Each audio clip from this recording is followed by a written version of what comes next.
Won't be so bad. I'm afraid.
Please let the House come to order.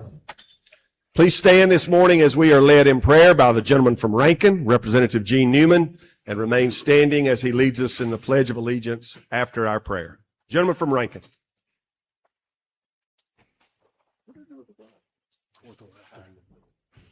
Y'all pray with me, please. Father God, thank you. Thank you for a beautiful day today. Thank you for travel mercies for all those that have traveled this morning. Thank you for taking care of them. Thank you for looking after our loved ones back home. Lord, take care of them.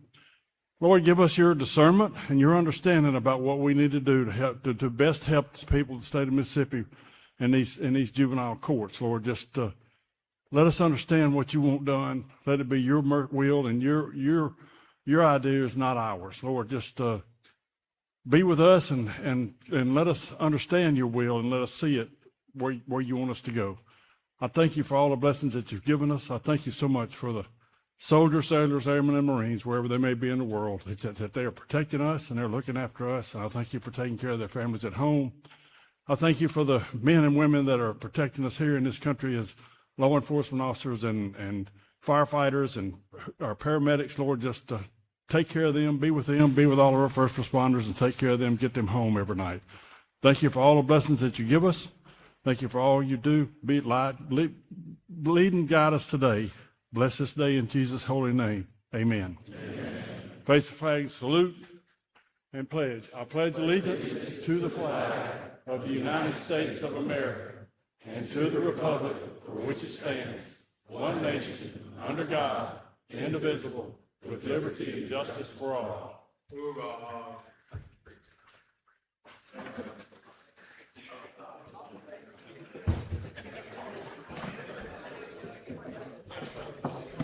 Deputy Clerk will now call the roll. Aguirre, Anderson, Brent Anderson,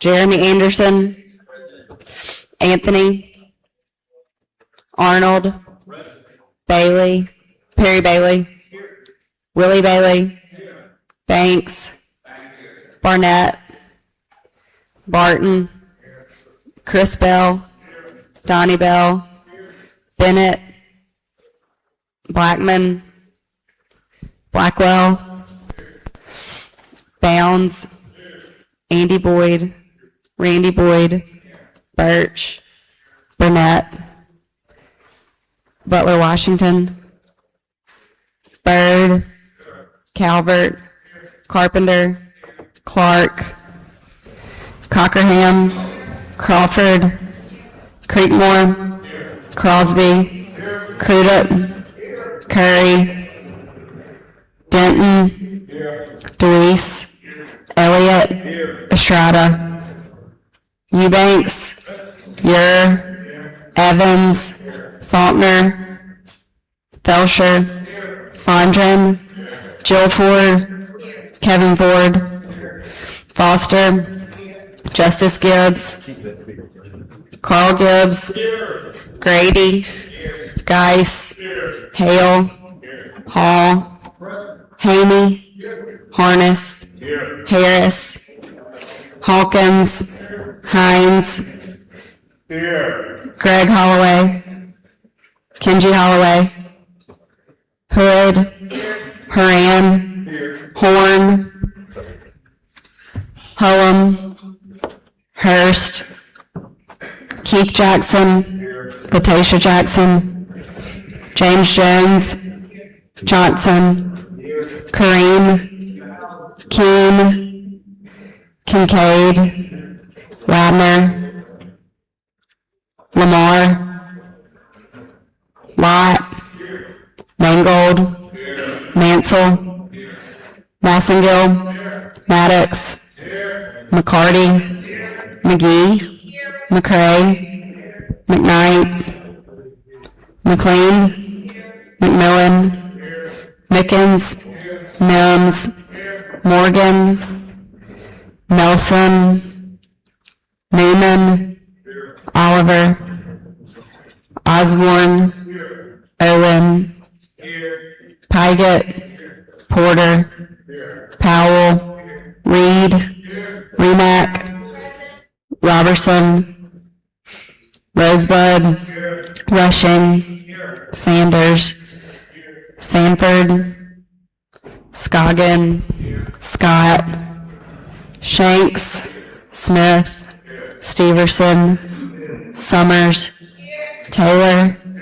Thompson, Tubb, Tullis, Turner, Varner, Waldo, Watson, White, Here. Wilkes, Williams, Yancey, Yates, Zuber. There's a quorum present, Mr. Speaker. Thank you, Madam Clerk. We will have the reading of the journal. Gentleman from Rankin, Representative Powell, moves we dispense with the reading of the journal. All in favor say aye. Opposed, no. The ayes have it. Report of select committees. We have none, Mr. Speaker. Report of standing committees. We have none, Mr. Speaker.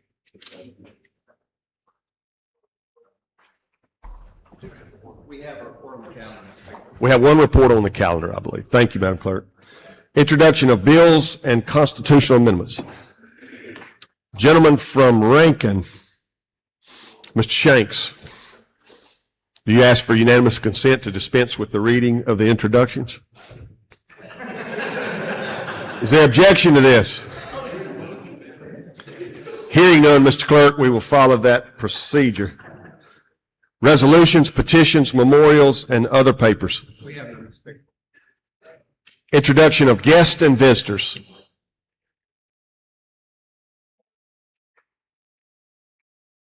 I see no one seeking recognition.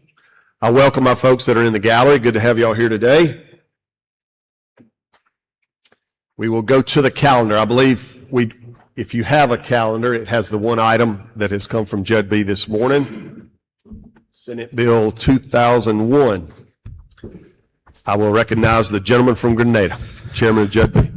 Thank you, Mr. Speaker. I call up item number 1 on the calendar, Senate Bill 2001, advance usual motion.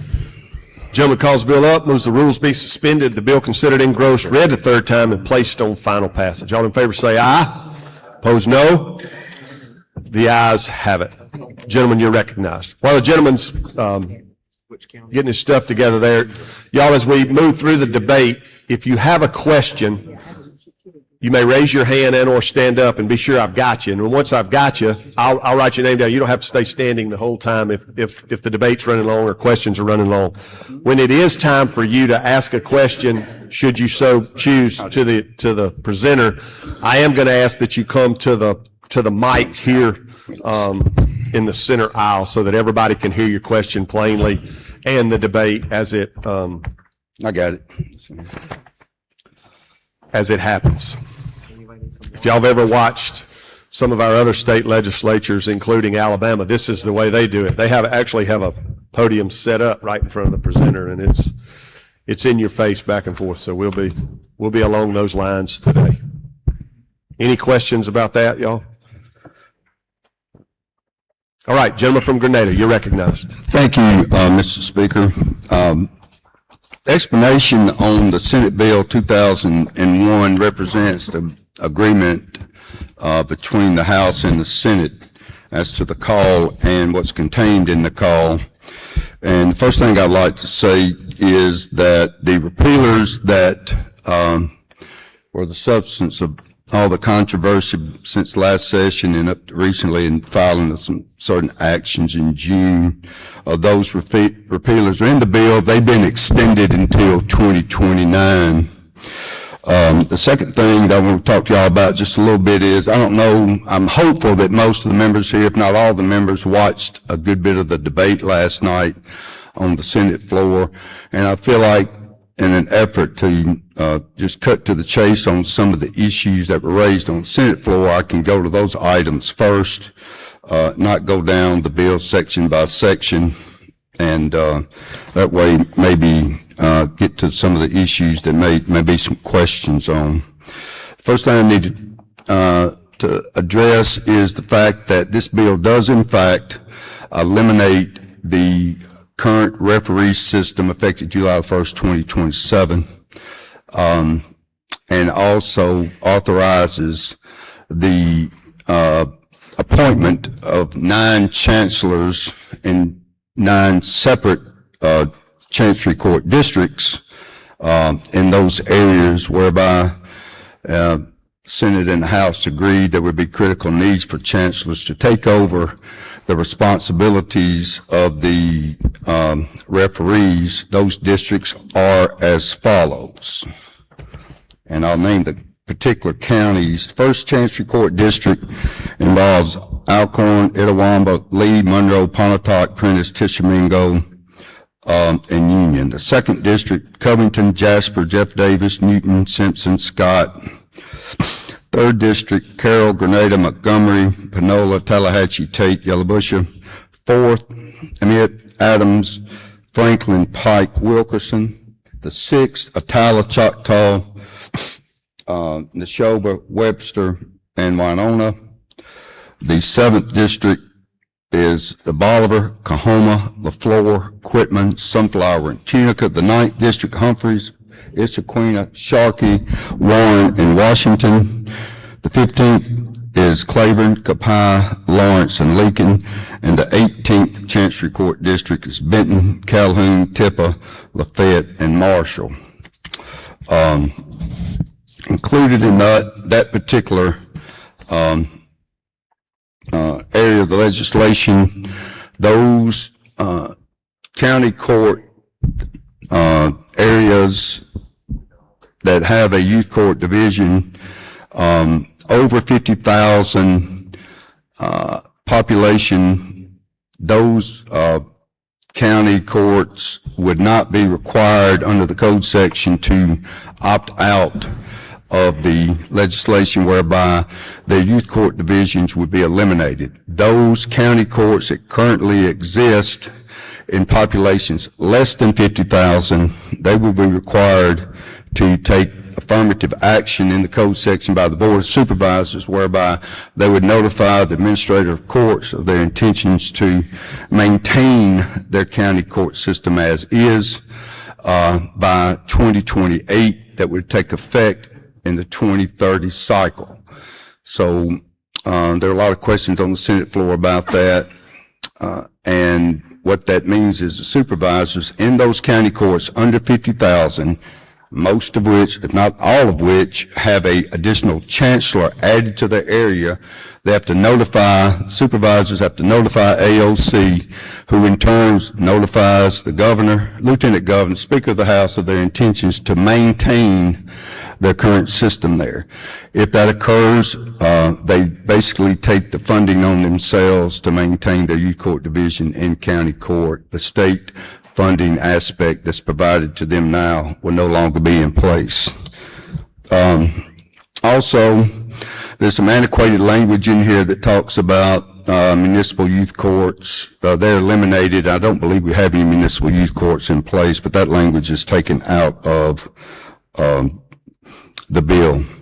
The next part in this particular bill that's important, the intake officers that are currently appointed by the judges will be now under the, appointed by AOC.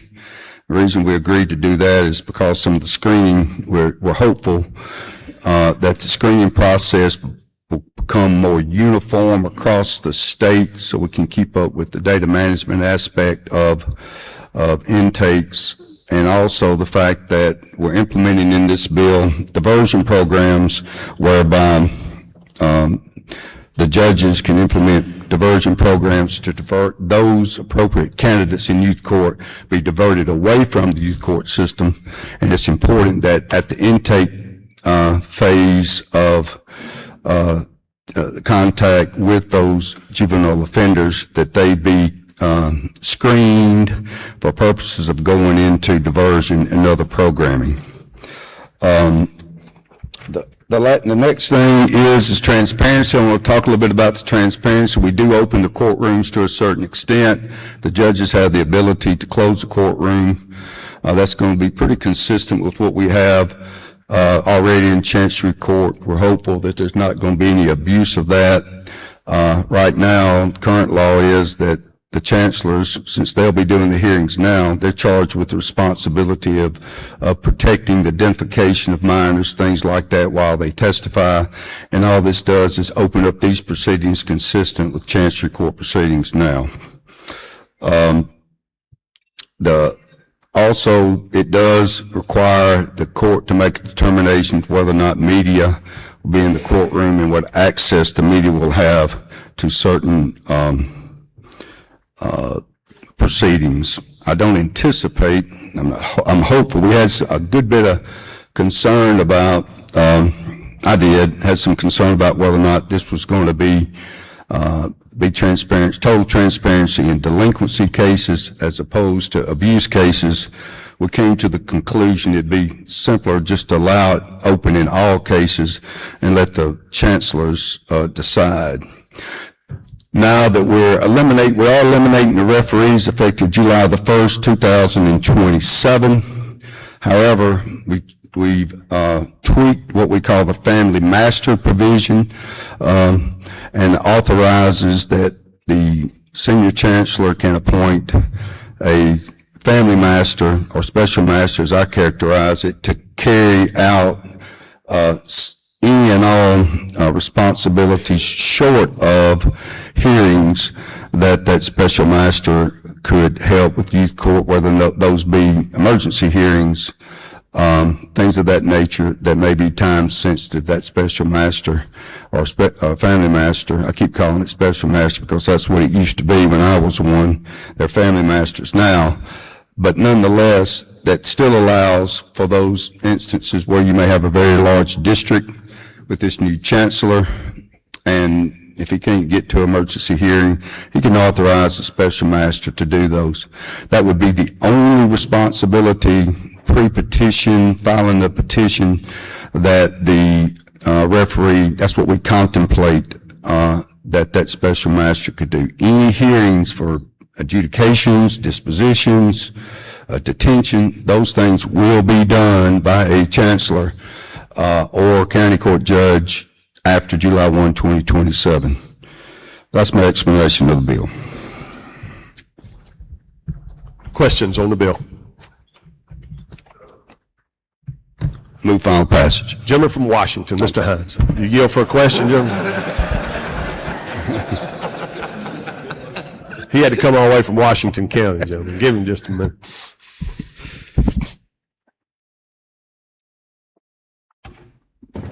Gentlemen, you're recognized. Thank you, Mr. Speaker. Gentlemen, you yield. Certainly. I have a few questions for you. My first question is, what is the 5-year estimate for 9 new chancellor court reporters, staff, facility security, and technology and benefit? What is that estimate? Well, I got that this morning about 3.5 million per year. Say again? 3.5 million per year. A year? Yes. For the So that's about- addition, about 4 million. So that's about $20 million for the next 5 years, right? No, yeah, but for the next 5 years it would be. And also, gentlemen, I do not want to feel like I'm hiding the ball at all. These chancellors under this provision will be appointed by the governor for that term. I'm going to make sure that, you probably know that, it's probably one of your questions, but I want everybody to know that they're appointed by the governor. The next cycle, they would be elected. Okay. Which counties under 50,000 currently operate county court youth divisions, and what is their projected annual cost? I can't answer that projected annual cost. I had a list of all the counties that were under 50. It's Hancock, LaFleur, Bolivar. I think there's 8 of them. I can't remember them all, gentlemen. I'm sorry. Were there any problems, noted problems inside of the youth court system that Yes. brought this bill? Not that brought this bill. That's not the genesis behind the bill, no, but there have been some problems in those youth court systems, and some of those, county courts, youth courts that are under 50, that are on that list, gentlemen. Okay. Can you share some of those problems with us? Which particular, You said there were some, so. is there a county in particular that you want to ask about, county court? I have not, to answer your question, I know of none in Washington County, gentlemen. Okay. In fact, to be honest with you, I feel like the youth court, county court in Washington County is probably one of the better ones that operate within the state, to be honest with you, gentlemen. Thank you. So what about other youth courts inside of the Mississippi Delta, like Bolivar? Bolivar and What are their problems? LaFleur County, they've had some removal of judges in those 2 counties, failure to comply with certain code sections, filing orders, disposition orders, things of that matter. Are any of those issues pending before any court? Yes. Okay. So are we legislating stuff that is under review of the courts now? No, sir. What happens if the legislator does not fund the AOC to an adequate portion to provide these services? What happens? To who? If we don't give AOC enough money- AOC, the only aspect of this that's changed is the intake officers will be, we'd handle that just like any other appropriation, gentlemen. Okay. I mean, the intake officers no longer will be appointed by the chancellors. That will go to AOC responsibility. So what will happen to those youth court referees and other staff that will be transitioned? Will they be terminated, will they be laid off, or will they be moved to different? Well, the places? referees no longer will have a position as referee effective July the 1st of next year. As far as the staffing for those youth courts under 50,000, that would be some of that money, or the staffing of the youth court, if they're going to maintain those youth courts of those under 50,000, that would become a responsibility of the county, and they'd have to decide whether or not they're going to pick up that state support money, that they would no longer get that, because they're getting a chancellor in those districts, gentlemen. We're providing an additional chancellor in every district that's under 50,000. So is it your belief that every county can make this transition between July this year and July 2027 without any delays to court proceedings? I'm between now and July 1st of next year. Yeah. I would certainly hope so. I can't imagine that there would be any proceeding that they couldn't have in a year to plan to get matters disposed of. Would be, I mean, I can't imagine that wouldn't be a problem. So, What I'm saying is the youth court matters move along pretty fast. I can't imagine anything, if you know legislation's in place, at that point in time, in July the 1st, you couldn't get your referee matters out of the way before then. And even if the referee, they didn't have anything concluded, those matters could be handled by the chancellor. Statutorily, it's their responsibility anyway. are you aware of any youth court that has extreme backlog of cases? I can't answer that. No, I don't know of any that have backlog other than LaFleur and Bolivar right now. I talked to the youth court judge in Lafayette County, and she says she's not backlogged, but she needs additional help in Lafayette County because of caseload. But as far as backlogs, I don't believe so. Has there been any conflict between youth court division and child protective services? Are you aware of any of those things? I mean, sure, I'm aware of some. As far as in what regard, be a little bit more specific, gentlemen, if you can. In the safety and care of children. That's what I'm concerned about. Is there the responsibility of child protective services? Yes, I mean, I think there is some conflict. You can look at this legislation, that there's some issues pertaining to whether or not Child Protection Services has adequate access to the courts as far as petition stage, things of that nature. There is some conflict. That's one reason behind the bill is to get some uniformity across the state, so we're not playing by different rules everywhere in the state. Child Protection Services, they do complain about the fact that they're having issues with certain divisions, whether it youth services, referees, youth court prosecutors, things of that nature, that they want some uniformity and some access, gentlemen, so they'll know what rules they're going to be playing by.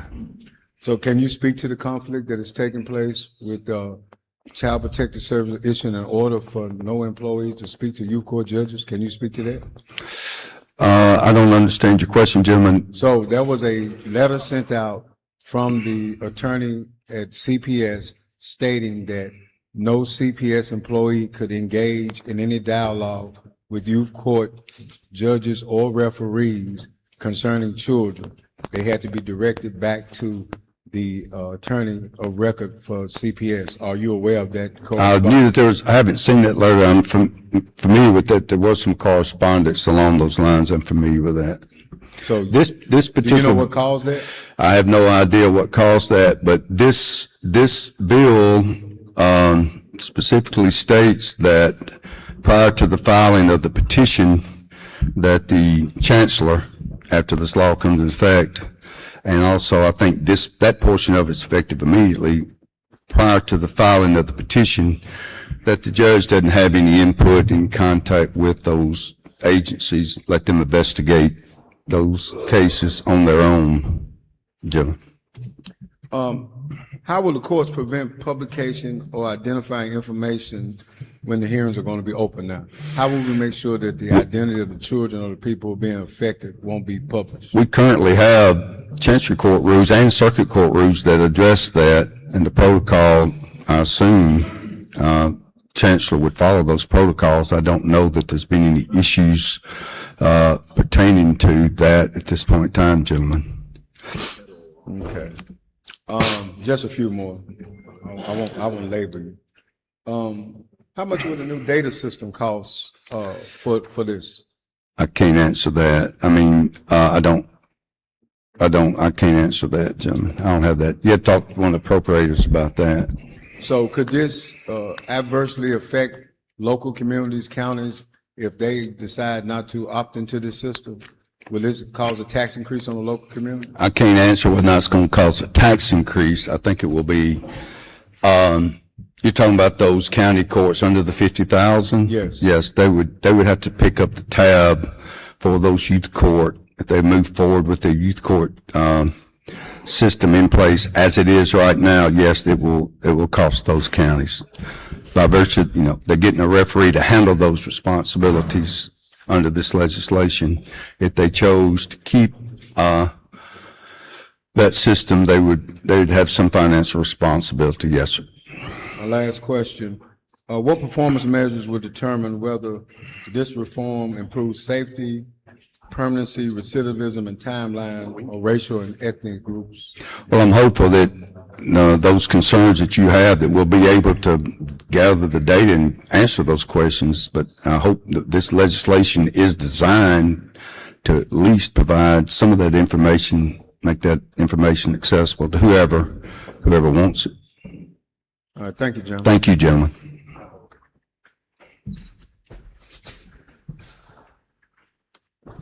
Gentleman from Jefferson, you're recognized. You'll be next, gentleman from Tallahatchie. No, 2028 is when it's appointed. Well, they get appointed in July. 3.5 years. Right, 3.5 years. Thank you, Mr. Speaker. Would the gentleman yield? Certainly. Gentlemen, I have a few questions, a few concerns. How many judges and youth court prosecutors, guardian ad litems, did you all consult with this bill? When you say you all, I can't speak for the Senate.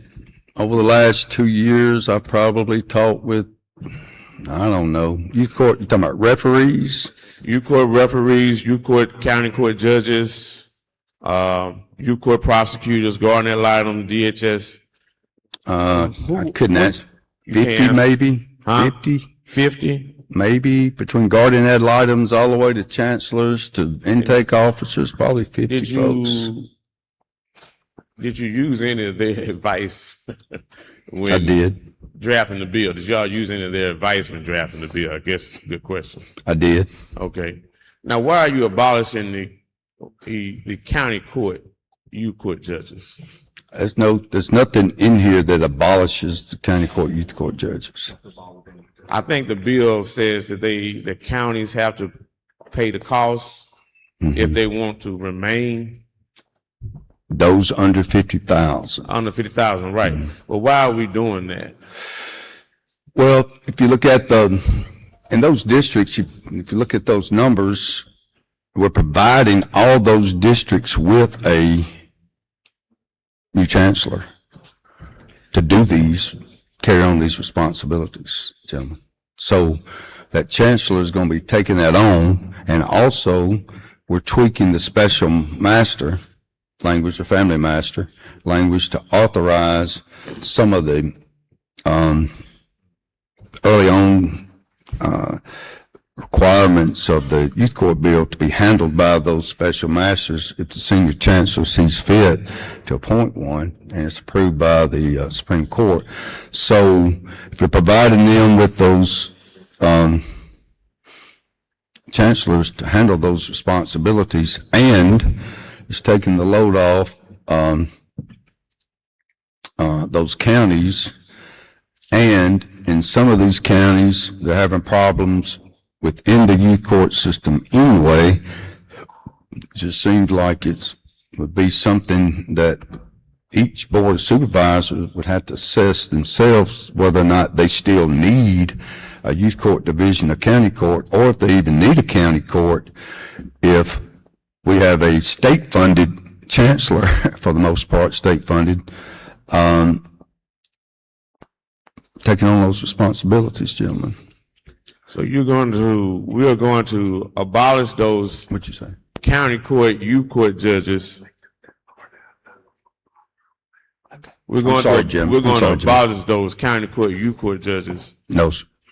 I mean, you're not abolishing them, but the counties are not going to be able to afford to maintain the youth court on their own.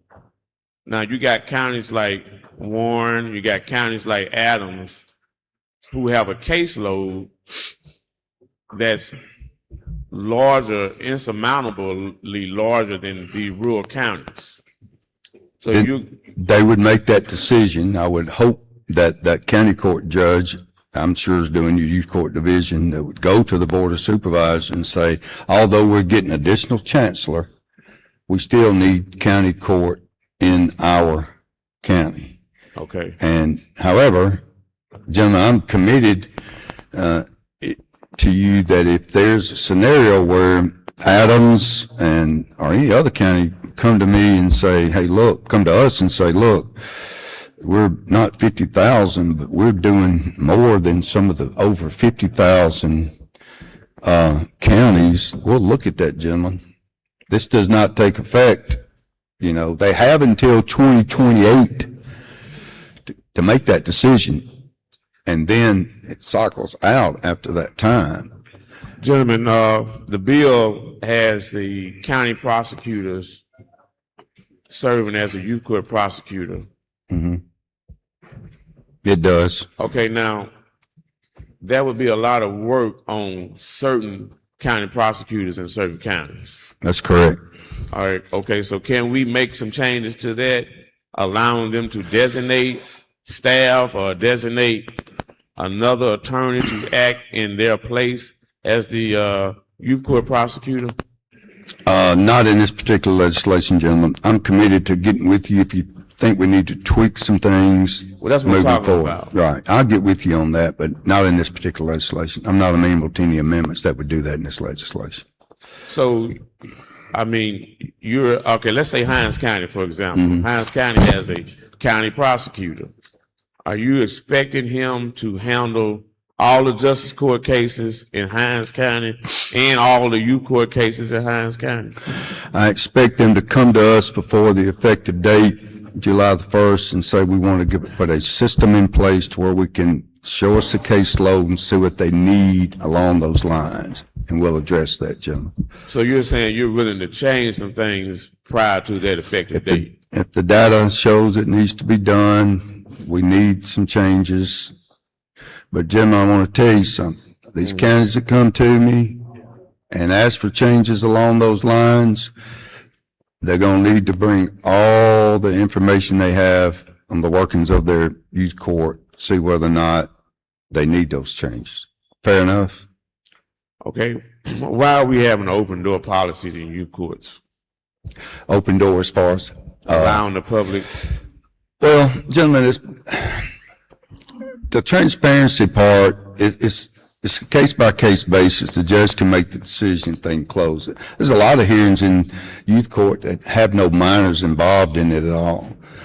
If you're accused of abusing a child and it gets out that you've been accused of abusing a child, and you go to a hearing and it's determined that you hadn't done anything wrong, I would think that that individual whose character and reputation has been impugned, that individual would like to have access to say, hey, look, I told you I hadn't done anything wrong. Currently, traveling under the cloak of darkness, unfortunately, in the day and age that we travel under now with media, social media and things of that nature, we need to get a little more transparency in all court proceedings. I'm not understanding what you're saying, because I worked in youth court for 10 years. Yeah, I did Okay. too. So I'm talking about the public. That's what I'm talking about. The public And coming when in. You have a little girl. I've had terrible cases in youth court of boys and girls have unthought of things done to them, and you're going to allow the public or allow the judge to, in his discretion or her discretion, to. I mean, the bill is not all bad, okay, but you know, at some point we got to think I about. appreciate that, Jim. Huh? I appreciate that. Yeah, it's not all bad. It's not all bad. But I mean, But gentlemen, you have rules in Chancery Circuit what if and youth court now that protect that, and also under some of the federal statutes as far as identification of minors, minor testimony, all that is covered by current rules now as to child testimony, even identifying the children. All that's covered. But you know, that, Jim. your You know bill that you doesn't- just can't call a 10-year-old to the stand and start questioning them. All that stuff has to be handled in chambers, in front of the chancellor. Yes, it does. You can't do that. And I'm talking about in Chancery Court now. but we're not talking about chance. I understand that, but the chancellors will be moving forward. A chancellor or county court judge will be controlling the courtroom after July the 1st of next year on every youth court matter. And any youth court referee, even in a closed hearing, is required to take those steps to make sure that child is comfortable testifying and that child is comfortable in the courtroom. That's current law and current rules. We're not changing any of that. You know, you have some absent-minded judges. Now, we on the record. I know none of Let me those. say- I know none of Now, those. what if? Not what my if- judges now. What if? Well, I'm not. Look, I'm not going to I'm not Look, gonna I sit think here. surely as a litigator, as skilled as you are, you'll make sure that the appropriate order's signed before your proceedings. What if a judge in his or her discretion allows the public in on a youth court rape hearing involving a 6-year-old child or an abuse and neglect case? They of can't do terrible that abuse? now. Huh? They can't do that now. I don't think we should have, no, you can't do it now, exactly, and I think we should keep it that way. I don't think we should allow, discretion to a judge to allow public into, into the courtroom in those incidents. I I mean, I appreciate think that's very negligent. I very- appreciate your concerns, gentlemen, but under the referees as they exist now, chancellors as they exist now, and the circuit judges as they exist now, as far as the rules that they operate under, can't do that now. If they're making those mistakes now, there's no more probability that they're going to make those mistakes in the future by this legislation.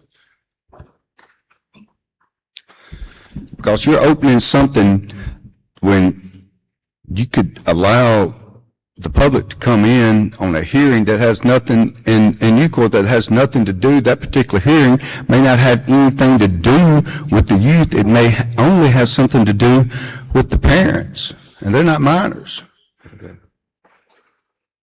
Mr. Speaker, I'd like to speak on the bill at the proper time. Yes, sir, gentlemen. Thank you. Gentleman from Tallahatchie, Mr. Rosebud, for a question.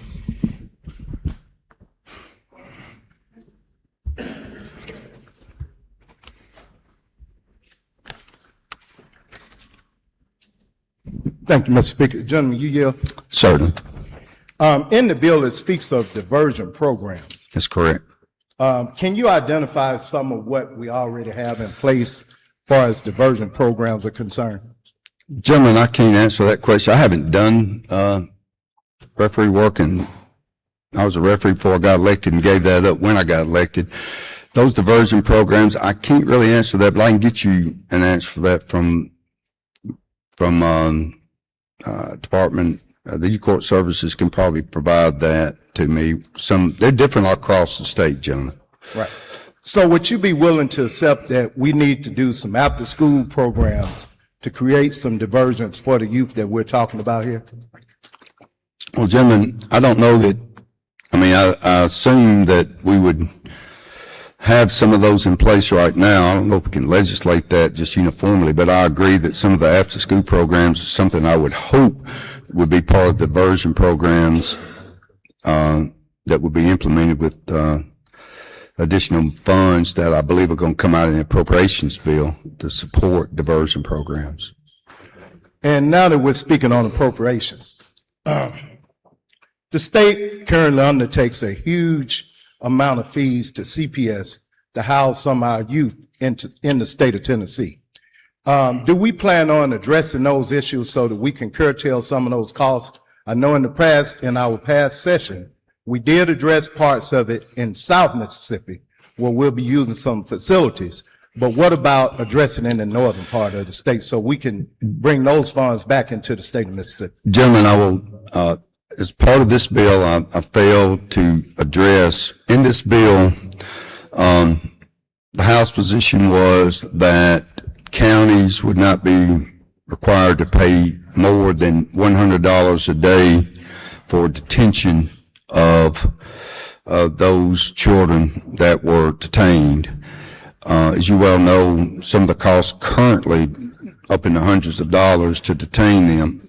And in connection with that, the appropriations bill includes an additional $10 million to do the due diligence to locate appropriate facilities in one facility in North Mississippi and one in South Mississippi, as well as upgrade to the current detention facility, Oakley, I'm sorry. Thank you, Jim. Thank you. Gentleman from Holmes, Mr. Clark, for a question. I thought I saw you leave, gentlemen. I did. Dang. I heard you get up, so I decided to come down. Would the chairman yield? Certainly. Mr. Chairman, I just got a couple of questions. What districts, what Chancery districts, what data was used to determine which Chancery district was going to get additional chancellors? Well, it was kind of fluid, gentlemen. Those areas that didn't have, well, that's a kind of a loaded question, gentlemen. Those areas where, first of all, primarily, we were putting the county courts under 50,000, where those counties had to make a decision whether or not they were going to keep their youth court division or not. Basically, that was the first one. And the other one were areas that were large, with those areas that had, certainly had a radius that needed additional chancellor to handle all those counties' youth court dispositions and hearings, things of that nature. And I thought that was your explanation. And let's take my Chancery district, All right. the 11th. 11th district is Madison, Holmes, Yazoo, Lee. Now, Mr. Chairman, Madison is, as you know, one of the most affluent counties in the state of Mississippi. Would you agree?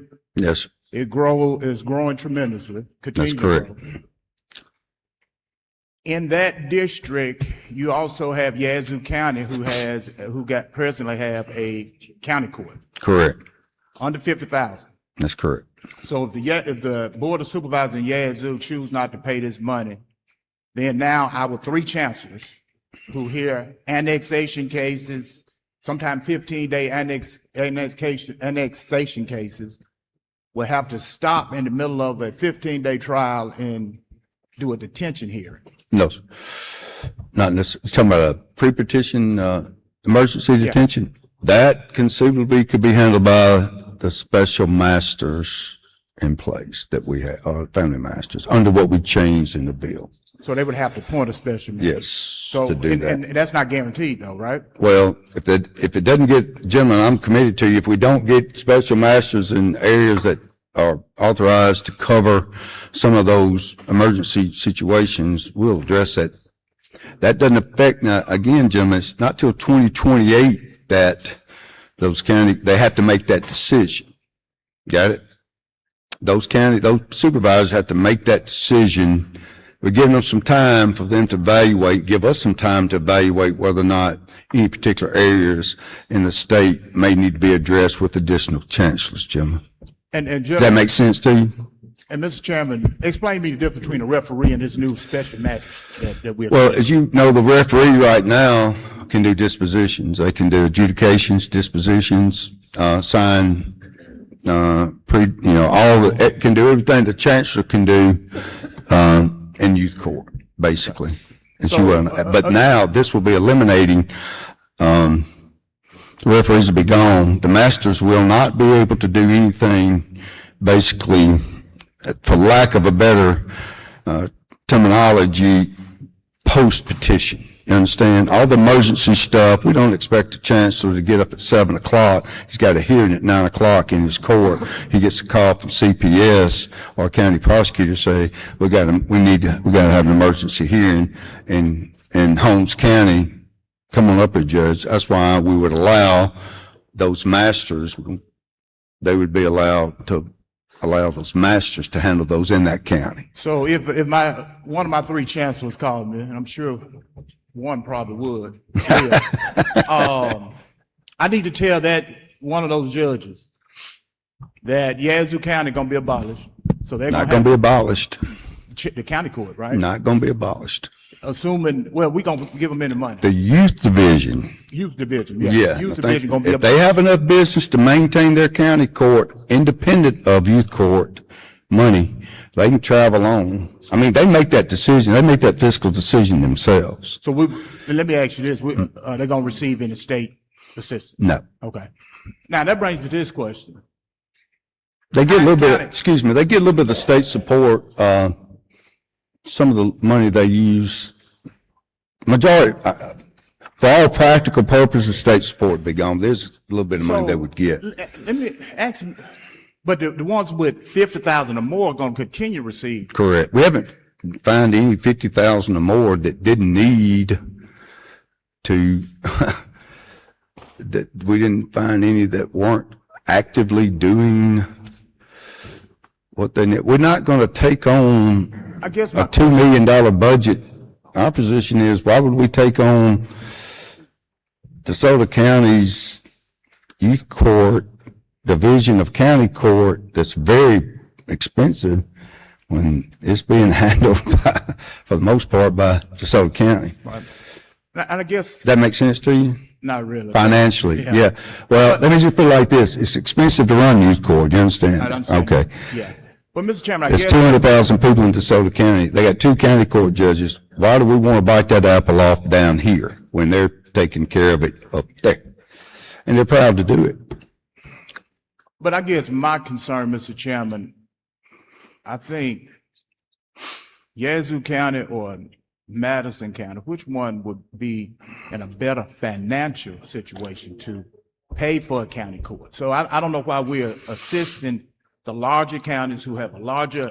We're not assisting them. They're getting the same state support as the other counties are. They may be getting some additional state support, 50 and above, but not a whole lot, gentlemen.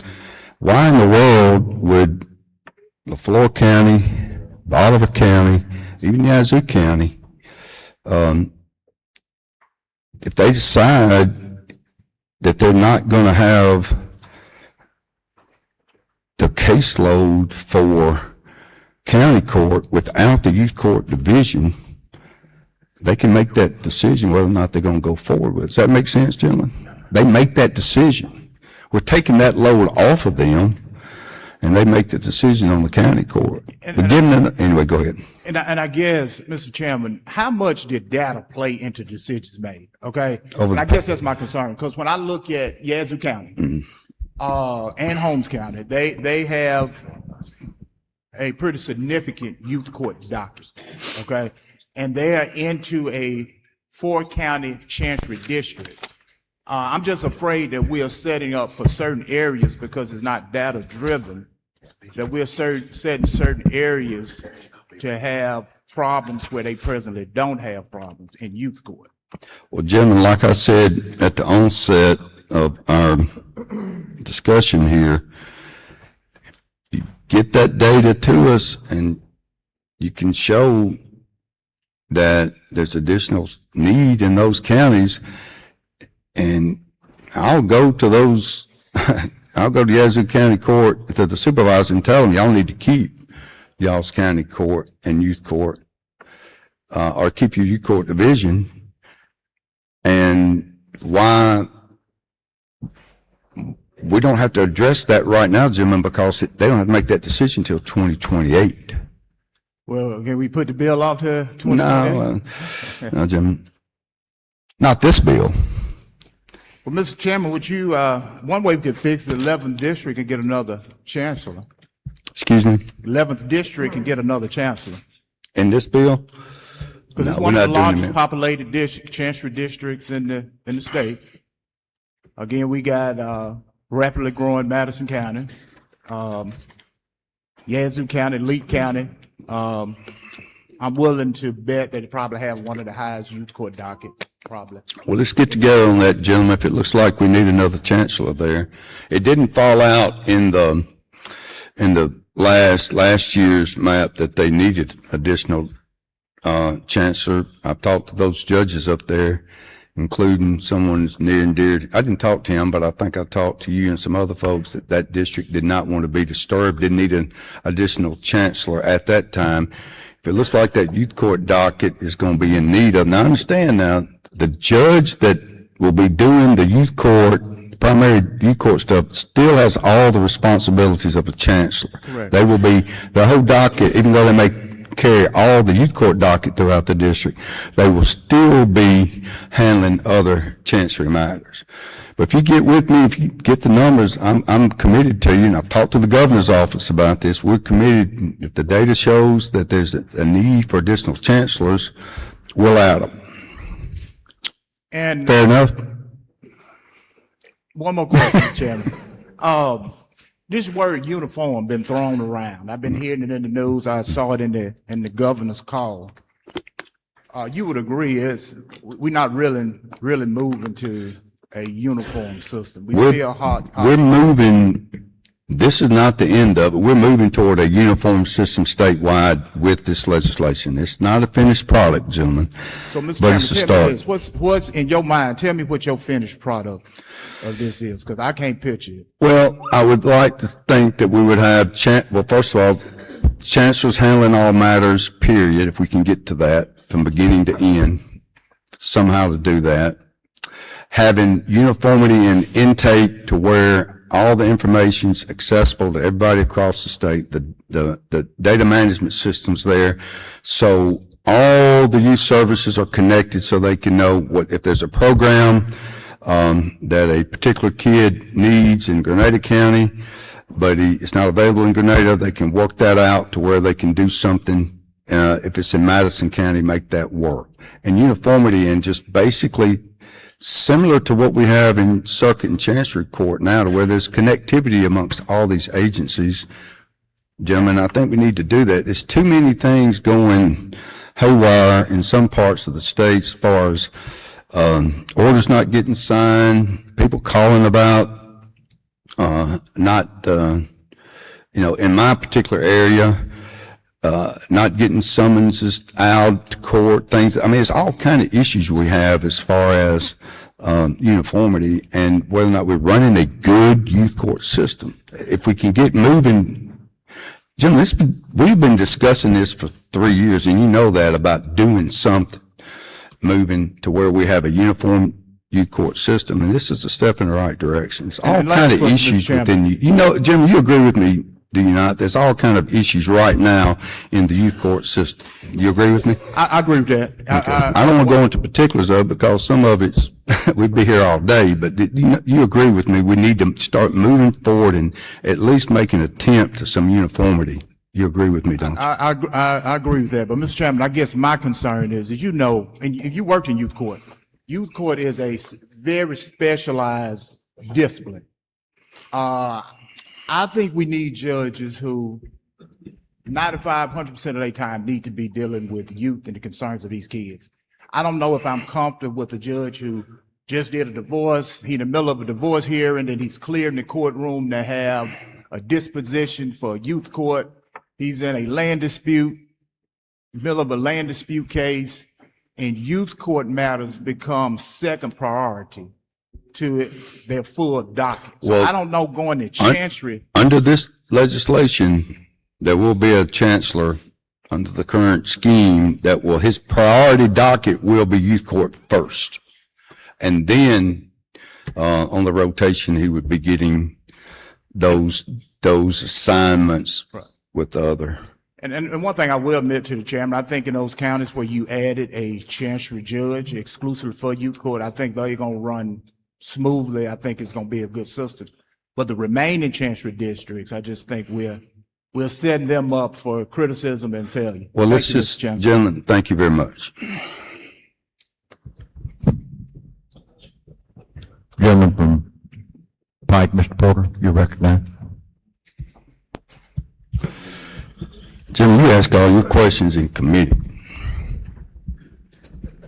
Yeah, I did. I was gonna sit quiet, but I had more time to go through the bill, so sorry. You got a line number you want to ask about? The diversions, the section talking about diversion. What line? I don't have it. Okay. All right, Did you get that far in the bill? No, I didn't. I read that part, yeah. So I'll be brief. I'm curious with this legislation. Will every county, all 82 counties, have equal access To the funding? to diversion? Yes. Yes. Yes. I will say there are some, it's kind of, I got a call on the diversion part of this bill. I got a call from the county court judge, says they basically have an informal diversion now. They have some things that they do already that in place in one of the larger counties. So I'm hopeful that these critical need counties that we've got listed for additional chancellors, I hope they'd get some type of priority, but that's not in the bill. that would be up to youth services to kind of figure that out. And so, that's the point I want to get to is the counties that are smaller, they don't, maybe not as affluent, will they have access? Yes. To funding, or they have to rely on local providers for these No, diversion programs? this will be state funds. Okay. And that's going to last to the end of time? Well, we increased it a good bit in the appropriation bill. I think it's up $7.5 million, I believe. It's a total of 9. We gave them 1.5 last year, and I think the additional in the appropriation bill, I believe, is 7.5. Now, if I remember correctly, in committee meeting, you told me we had plenty of money. And so in the instance What are you that, talking about plenty of money for what? I said, we have a surplus. I mean, we got money in the bank. Well, I mean, we. I didn't say we had just plenty of money for implementing everything. this uniform system across the Right. state, and we got these diversion programs. I assume that we're not going all of a sudden not fund these programs and leave it to some of these poor counties to figure it out, right? Gentlemen, I would hope that the diversion programs, similar to the diversion programs in the adult court, would save the state money from detention costs. So, because the state, under this bill, everything over $100, the state's picking up the tab. So we're motivated to make sure that the diversion programs work. Hopefully, we're motivated to make sure that these programs work to the extent that can save us money. More importantly, keep these children out of the youth court system.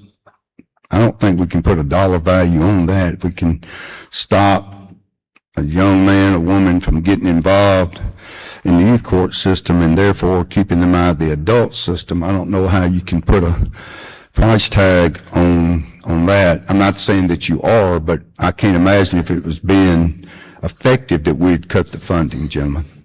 Okay. And so, and that's why I want to make sure that we're not, again, leaving our poor counties, because You're not. We're not in this. If we all of a sudden don't have the money to give for these diversion programs, that we're not leaving these poor counties out there to dry. You're not getting cut. The counties that don't have a county court or youth court, county court, youth court. Is there a mechanism in place in this legislation to measure the success of the diversion programs in every county? No, I mean, I don't know there's anything. I think there's some reporting requirements that we could, I mean, no more or less than any other reporting requirements in current law or in this bill. Or who do they report to? Well, I'm talking about the mechanism by which youth court has to keep up with their data and keep up with what they're doing. Now, diversion is pre-petition, but still these judges will have access to how successful those diversion programs are doing. And also AOC would have access to it. But there's no mechanism in here to ensure the successfulness of these programs, particularly as it relates to reporting back to letting us know, correct? I don't want to misrepresent anything. I don't know that there's anything particularly in the diversion part of this program that does that, Jim. All right. Thanks, gentlemen.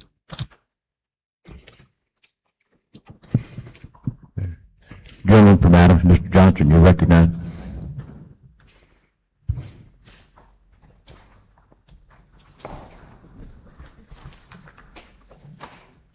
Good morning, gentleman. Yield. Yes, sir.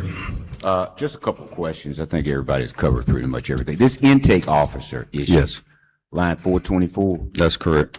That's an intake officer for every youth court. Yes, sir. And so, why are we having the administrative officer of the court instead of the local chancellor or whoever's going to be youth court judge appointing the intake officer? That's a part of the uniformity aspect of the bill, is that they will be uniformly answering to one person instead of across the state answering to different chancellors. Okay, when answering to one person means At somebody in AOC. the administrative office of the That's court? correct.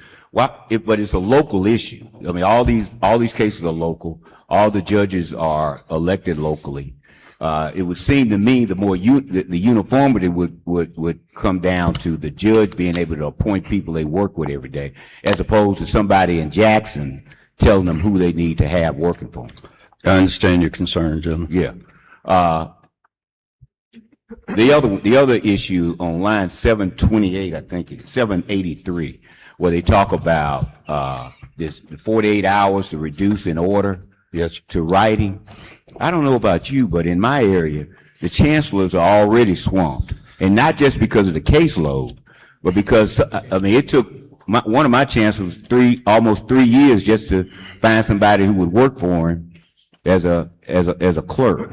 And so this 48 hours or it be reduced. I understand the urgency in making sure that we get these orders out quickly, but to rule a order null and void because the chancellor can't get it out in 48 hours.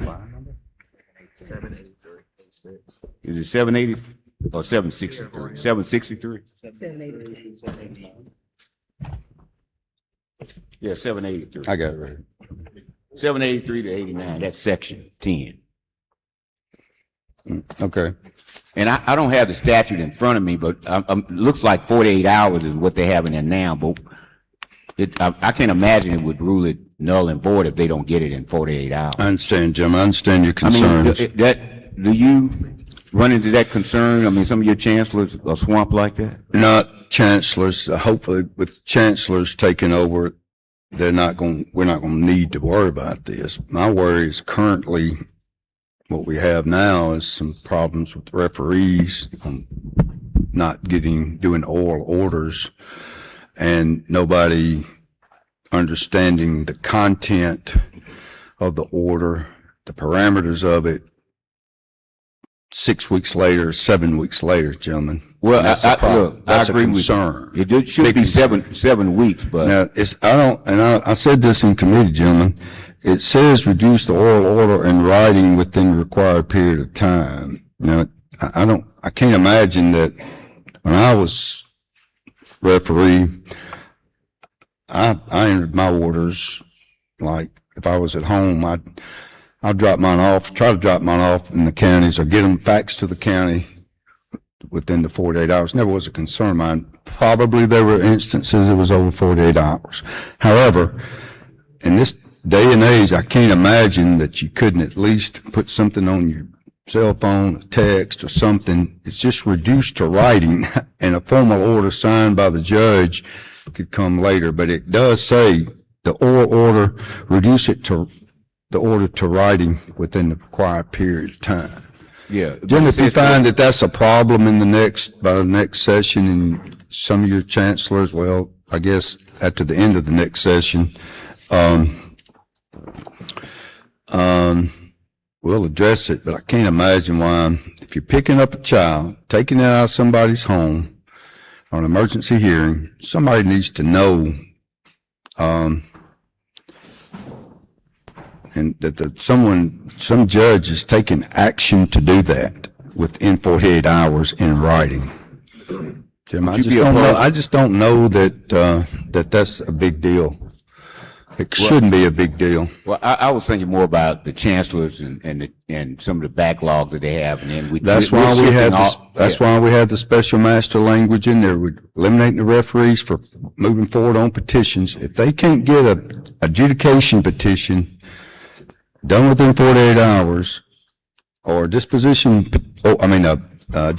order within 48 hours, or a disposition order within 48 hours, I can't imagine that would. It's not, but they won't just be doing one. I anticipate they have a number of things to do. Right. But I was thinking more about the chancellors. I understand what you're saying about the referees. Well, would you be opposed to an amendment that would increase it to 72 hours or at least eliminate the null and void? Yes, I'm opposed to that. All right, thank you. Thank you.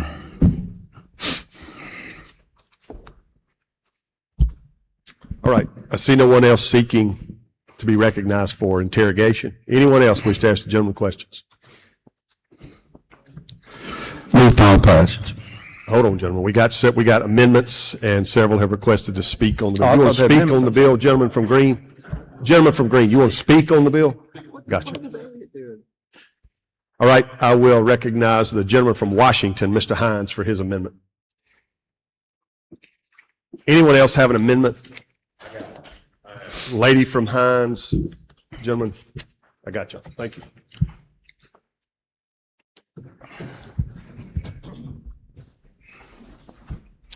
Hey, you come up here to do that? You don't mind if I leave my stuff here, do you? Oh, you got it there? That's your copy. Okay. I'm trying to be halfway decent. Doing a whole lot. Don't worry about that first, the section from, don't worry about section from 38, where my scratch that out. Thank you, Mr. Speaker. Gentlemen, you're recognized for your amendment. Thank you. Ladies and gentlemen of the House, first of all, I agree with my colleague from Jefferson County. There are some good parts to this bill. However, there are some things that generally concern me. My concern is about, and I have several places in here with some cleanup language, but my general concern is about children who have been sexually abused or neglected and being exposed to the general public. In my prior life, I was a rape counselor, and my responsibility was to speaking to husbands, brothers, and children of individuals who have been raped. And one of the most grueling things that took place during that experience in my life was the fact that people had to constantly be taken back over the coals through that experience. It's one thing to have something done to you, but it's something totally different to be constantly drugged through the mud with it in your memory. A mind and emotions are very delicate in those situations, and you have to be very careful on how you handle some of these situations. We're talking about children who are extremely vulnerable during this time, and sometimes their assailant is in that environment with them, and they have to sit there and go through that over and over again. That's unfair to a child to have his or her circumstances dragged through the press, or just in general public.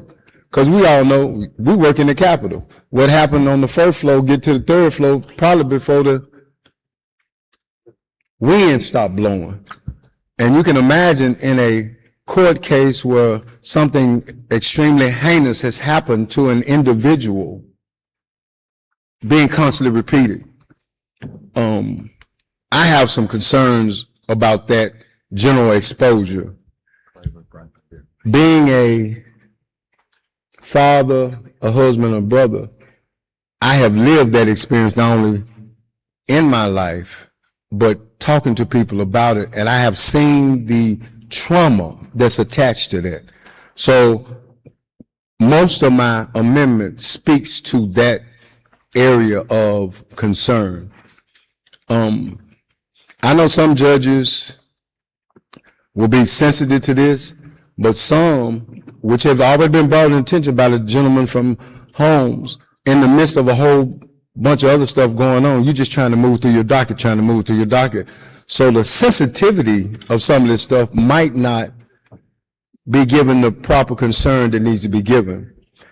I'm asking you to adopt this amendment, and I believe that the chairman, as we proceed on through this process, because y'all love working it through the process, that's our favorite statement, let's work it through the process. So let's try to put something in place that will allow the vulnerability of these children and their families not to constantly be dragged through the mud, because this is muddy stuff. You know, some of you are farmers. Y'all know how I feel to get out in the muck in the morning. You can't get that mud off your shoe no matter what you do. But when you're dealing with somebody who is vulnerable in their lifestyle, a child, we need to be careful about how we allow folks access to that stuff and constantly taking them through that over and over again. So that's the gist of my amendment. There's some other cleanup language in there, but the bulk of this deals with keeping those children safe. And I yield for any questions, Mr. Speaker.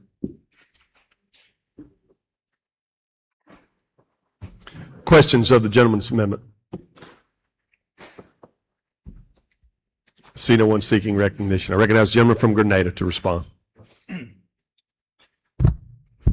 I ask the body to oppose the amendment. There are already safeguards in place, current law and federal law, current Mississippi law, federal law, and also in the court rules in all courts that protect the children who are in the courtroom, and there's no need for us to address anything further through the amendment. I ask that you oppose the amendment. Recognize the author to close on his amendment. Thank you, Mr. Speaker. You know, my dear friend is a learned attorney, and he finds a way to manipulate the process for the betterment of his client. Well, I'm representing these babies. I'm representing these children. They are my clients, whether they live in my district or your district. When you have been abused and neglected, when you have been raped and sodomized, nobody wants to hear that over and over again. Because that child looks in the mirror and say, what's wrong with me? Why did this happen to me? Why would he or she do this to me? And they begin to deal with their value, if they're worthwhile living. An overbearing court system with people who are trying to finish their day sometimes are not as sensitive to some things as others. What's a molehill in your life might be a mountain in mine. And what's a mountain in mine might be a molehill in yours. But in a child's life, every molehill is a mountain. They don't get a chance to see the other side of this because they've been drugged through the mud. I would ask you to consider this because it could be one of your children or grandchildren or nieces or nephew in this situation. Allow the sensibilities of just preparing it. Now, we can work it through the process like y'all do with everything else. But please be considerate of the children's lives that we're handling. Thank you, Mr. Speaker. All right. Question occurs on the adoption of Amendment 1. If you favor the gentleman's amendment, indicate by saying aye. Aye. Opposed, no? No. Noes have it. Noes have it. Roll call is demanded. There is sufficient number. Madam Clerk, if you would, call the roll. I'm gonna do this fast while we're doing this part. Aguirre. Anderson. Brent Anderson, excuse me. Jeremy Anderson. Tracy Arnold. Perry Bailey. Willie Bailey. Banks. Barton. Bell. Chris Bell. Donnie Bell. Blackwell. Bounds. Andy Boyd. Randy Boyd. Birch. Butler Washington. Byrd. Calvert. Carpenter. Carpenter. Clark. Cockerham. Crawford. Creekmore. Crosby. Crudup. Curry. Denton. Deweese. Elliott. Eubanks. Yer. Evans. Felsher. Fondren. Jill Ford. Kevin Ford, Foster, Justice Gibbs, Carl Gibbs, Grady, Geis, Hale, Hall, Haney, Harness, Hawkins, Hines,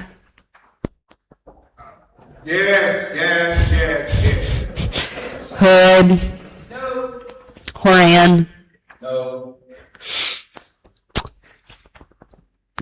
Keith Jackson, James Jones, Johnson, Kareem, Keen, Kincaid,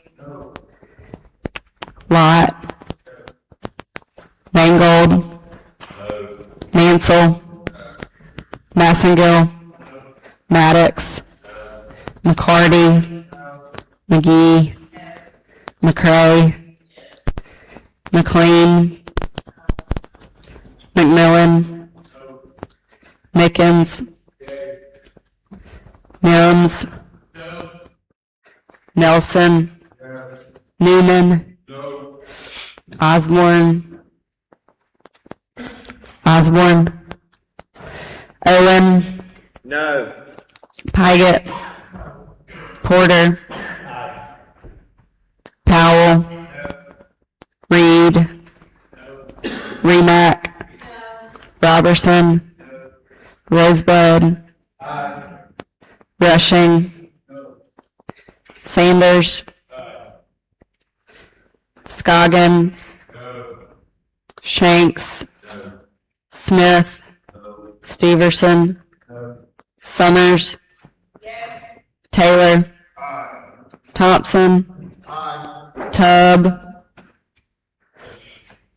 Tullis, Turner, Varner, Waldo, Watson, White, No. Wilkes, Williams, Yancey, Yates, Zuber.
By a vote of 31 yeas and 60 nays, Amendment 1 fails.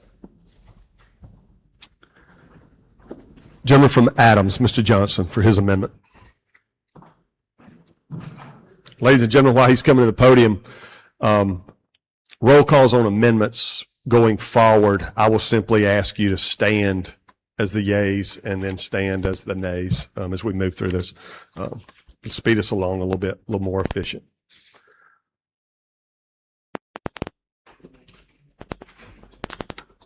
Gentleman from Adams, you're recognized for your amendment. Thank you, Mr. Speaker. Ladies and gentlemen, I came here to do a whole lot of talking, a whole lot of arguing. My friend from Lowndes County looked at me and said, "You need to calm down." So I'm gonna follow him today. I got one amendment. I had two, but I got one, a very short amendment.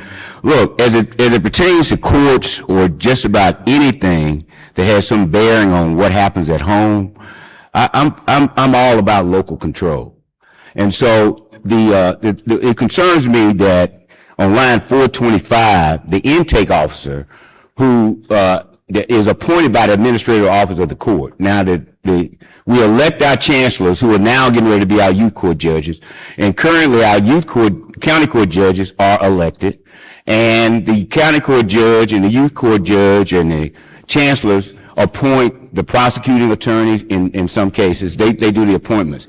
I just don't think that, I think if you really want uniformity and some fluidity in the process, that the chancellor, the intake unit, and the prosecutor, and everybody involved, if we're going to go to uniformity, they should all be local. So I would like to see the intake officer appointed just like the prosecuting attorney, just like everybody else on a local level, should be appointed by the chancellor or whoever's going to be the youth court judge, whether it be a county judge or not. So my amendment simply changes the appointment of the intake officer, intake unit, be done by the youth court judge as opposed to somebody sitting in Jackson. It just makes sure that everybody local ought to be working on the same page, and the best way to do that is people locally appoint all their officers. So that's all my amendment does. Questions on the amendment? Seeing none, I recognize the gentleman from Grenada, the chairman, to respond. Thank you, Mr. Speaker. Thank you, Mr. Chairman. I'm against this amendment. I stated at the question and answer part.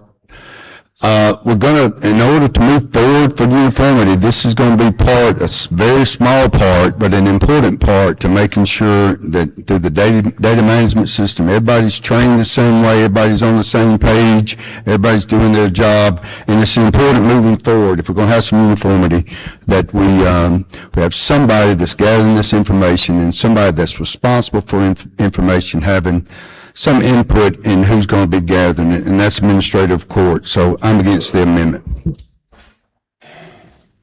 Recognize the author to close. Thank you. You know, as a lawyer, I have to give a certain amount of deference to the administrative office of the courts because they have a lot to do with the judges. But primarily the last few years, all I hear from them is they come wanting more money, need to pay more judges, they need more money to run their office. Look, if we're putting all this responsibility on a local level to our judges, those units ought to work seamlessly, and the best way for them to do that is the people who are appointed come from the same area. This data management, data collection can still be done, but the person that they choose, all they have to do is meet all the qualifications that the administrative office of the court lays out. But the local judge, in order to have people that he feels comfortable or she feels comfortable working with, ought to be able to hire and appoint those people that they got to work with every day. They shouldn't be dictated to about who should work for them. So if they're appointing the prosecutor, they're appointing everybody else, they ought to be able to appoint the intake officer. And I agree with the chairman, a very important position, but that local judge has a better idea of who would make the best person to get that job done. And all they have to do is fill out the forms like anybody else does, but there will be a local person that the judge appoints. So I'd ask you to support the amendment. All right. Question occurs on the adoption of Amendment 2. If you favor the gentleman's amendment, indicate by saying aye. Aye. Opposed, no? No. Noes have it. Noes have it. Roll call is demanded. There is sufficient number. If you're in favor of the gentleman's motion, please stand up and remain standing so that the clerk can count you.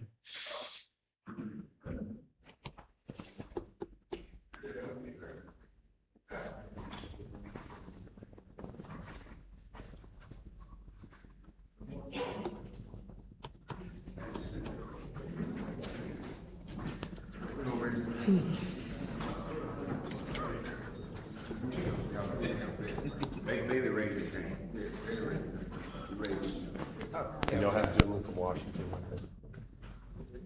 This looks like a redistricting.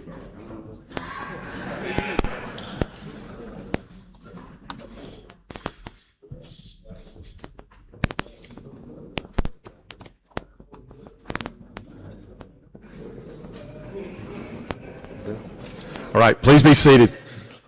Please stand if you oppose the gentleman's amendment. No, you're good. You're good.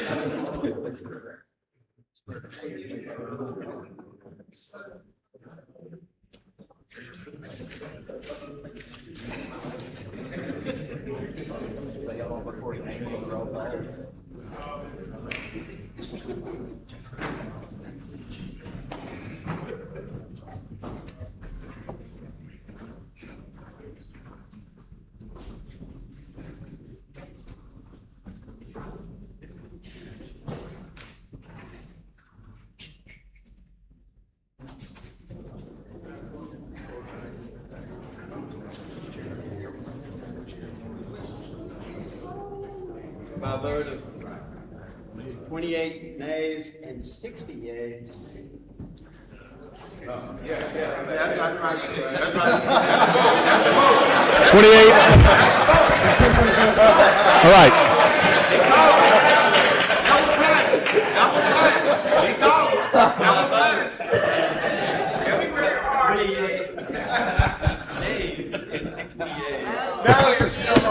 The clerk has 28 yeas and 60 nays. The amendment fails.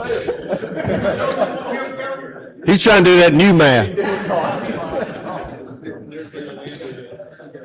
All right, we recognize the gentleman from Jefferson, Mr. Harness, for his amendment.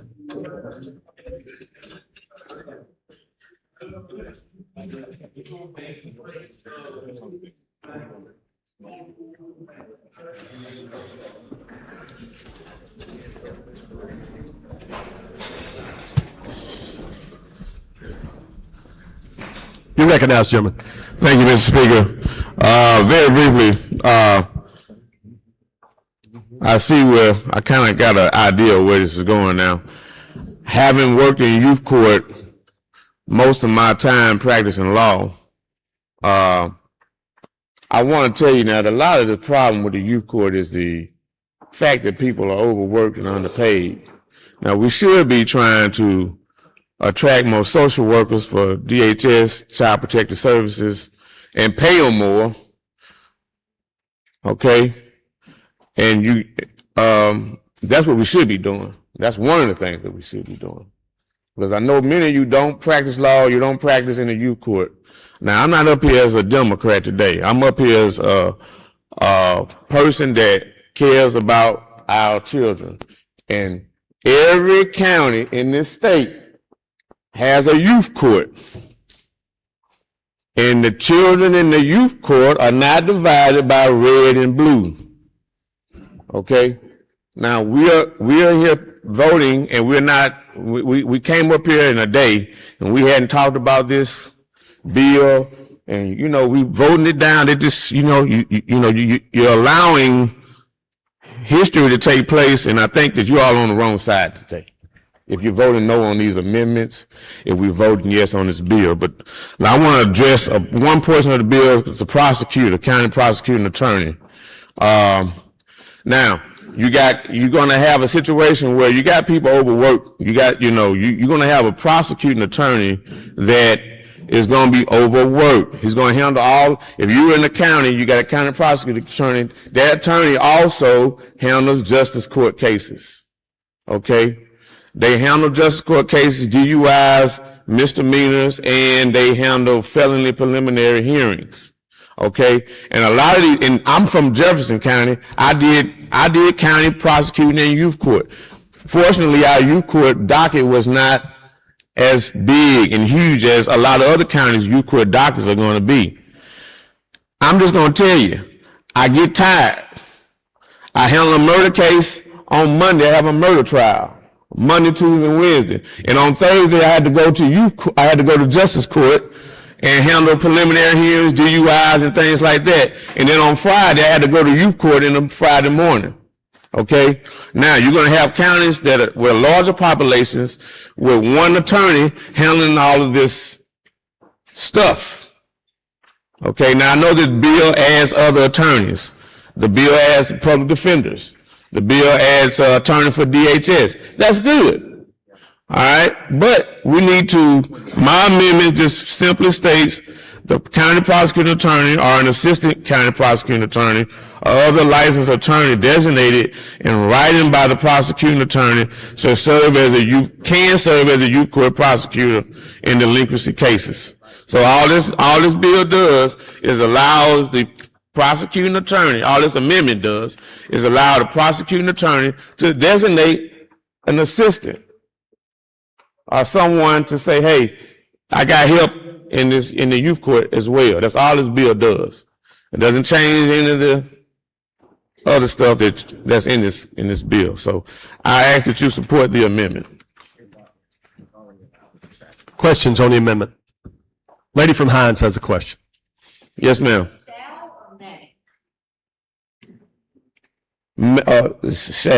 Shall. Mm-hmm. Any further questions? Seeing none, I recognize the gentleman from Grenada to respond. Thank you, Mr. Speaker. Thank you, gentlemen. The intent of his motion, his amendment is already in the bill, first of all. Second of all, it authorizes moving forward as to who can be appointed as county prosecuting attorney in the bill. The technical language that he has in this amendment would be amending another section, not in the bill, but the intent, what he's trying to get accomplished, is already in the bill. And I would ask that the body not adopt the amendment. Recognize the author to close.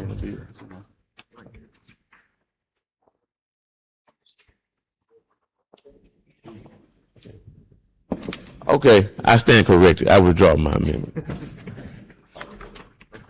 You withdraw your amendment, gentlemen? Gentlemen, you withdraw your amendment? I do, Mr. Speaker. Thank you, gentlemen. All right. The next amendment that I have states that striking lines 479 through 528, this talks about the youth court. Now, I talk to youth court judges that have county courts. Now, these people are not concerned about their jobs. These judges are not concerned about money being taken out of their pockets.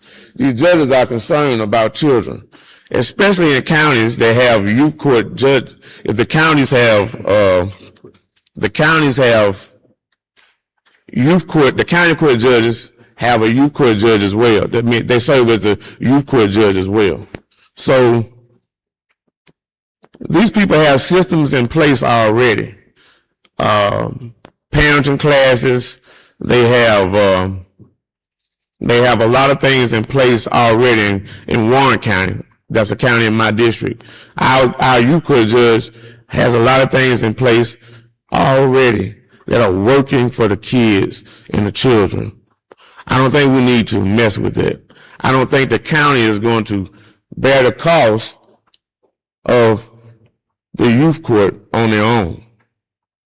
So we don't know if the county is going to bear that cost or not. So I'm just asking y'all to keep that the same. I don't think there's a big problem with county court judges serving as youth court judges as well. That's all that amendment asks. Recognize the chairman to respond. Thank you, Mr. Speaker. Thank you, gentlemen. We're not making any changes at this point in time in those actual referee systems in place until next summer. So that's the whole crux of the bill, getting some uniformity. And this amendment would just do significant violence to the bill in general. I request that you not vote in favor of the amendment. This amendment would do nothing to the bill, but leave the youth courts in control of the current county court judges. These people are doing a good job with our children.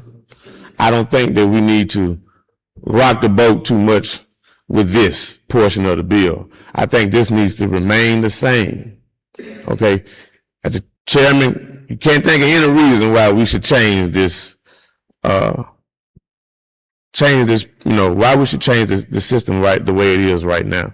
Okay? Because we're going to have a judge in those counties that are larger. We're going to have a judge handling 6 counties sometimes in that large county. Let's say Warren County, let's say Adams County, Lincoln County, Pike County. They have tremendous docket. The dockets are huge. You got CPS cases out the wazoo. You got cases where you had to take children out of homes or return them to homes. These cases are pending. You're going to put that in the hands of one person. One person. That's a lot. That's a lot that you're putting on that person, on that one judge. Okay? And each and every one of you now could have an issue with youth court in your family. It could be an elderly person even. It could be a child. So I just want you all to think about that. Cause you sitting up here and you're acting like, well, this ain't going to affect me. Bull. It's going to affect you a whole lot. It's going to affect your community too. Because these things go unnoticed. You're going to put all that in the hands of one person. And I'm telling you today, as I stand here now, you're going to have grave repercussions as a result. So I'm asking you all to support this amendment.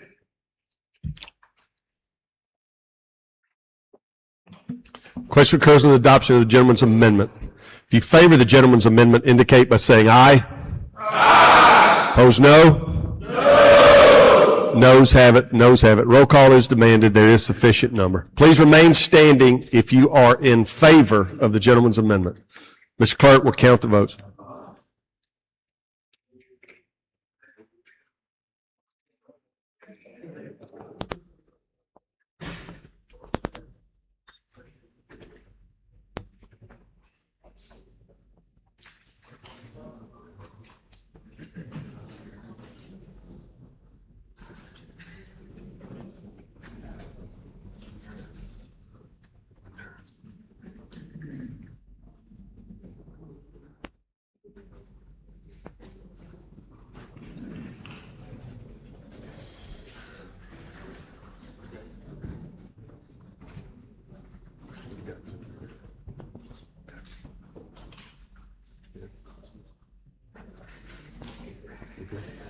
All right, please have a seat.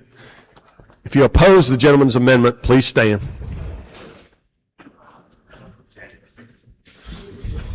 Thanks.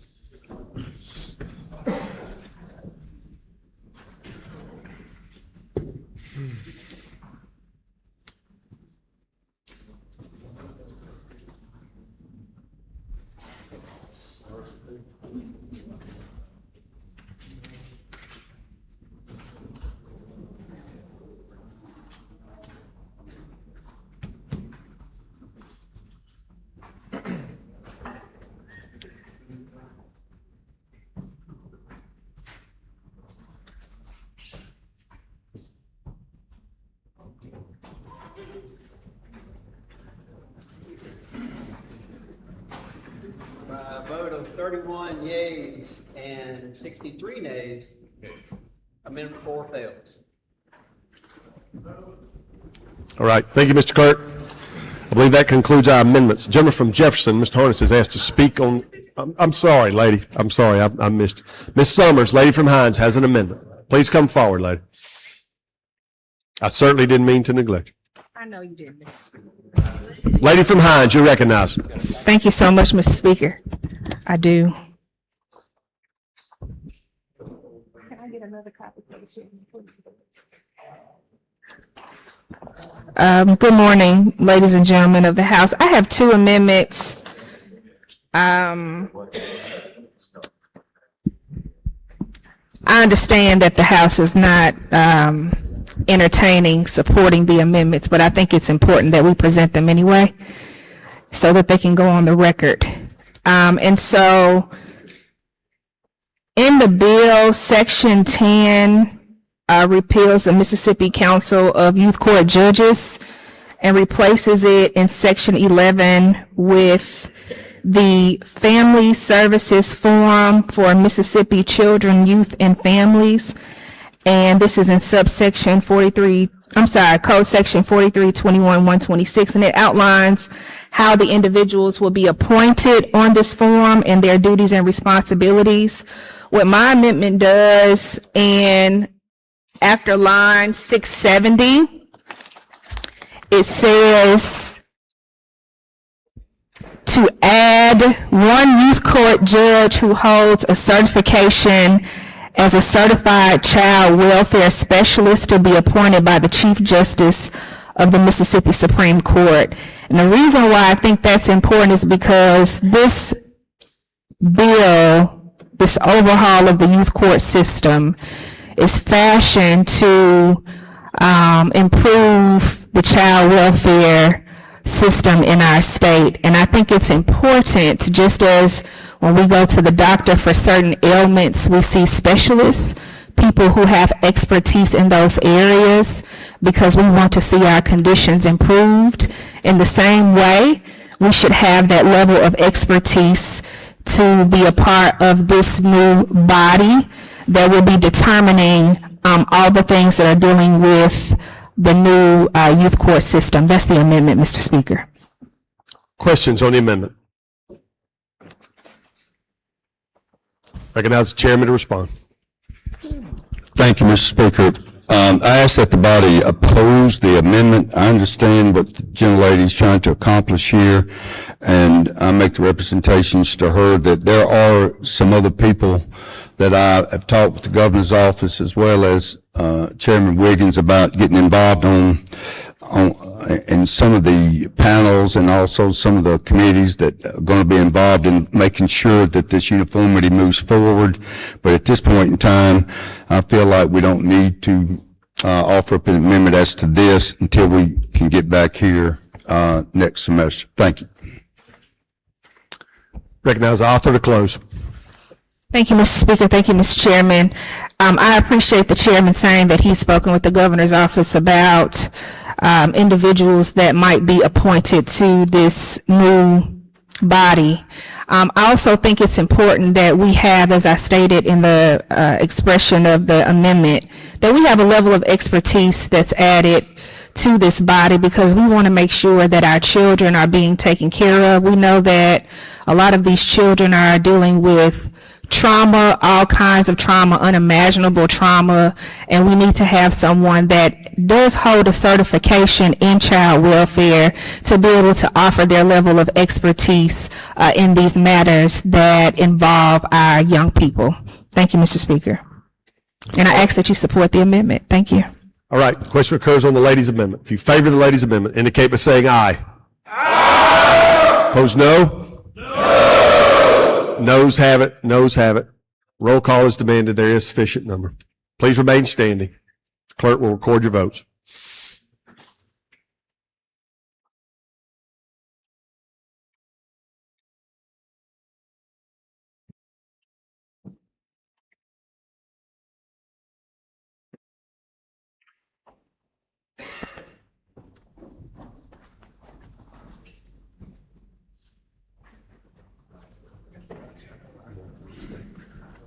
All right, you may be seated. If you oppose the ladies' amendment, please stand.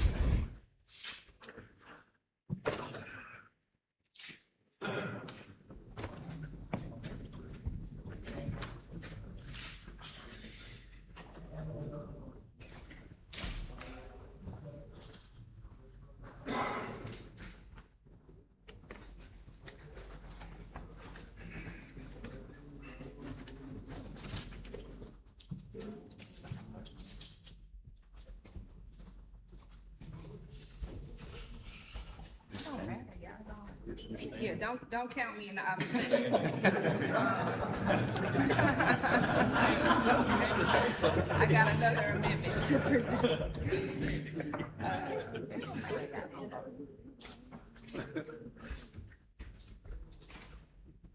You like this one better?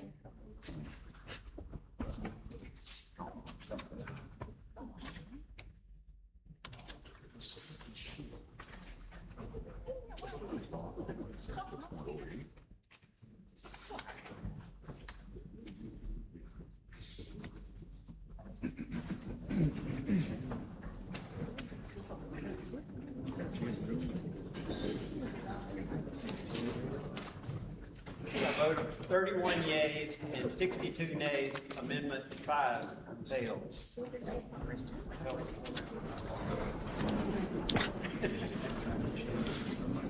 All right, I believe that's got our amendments.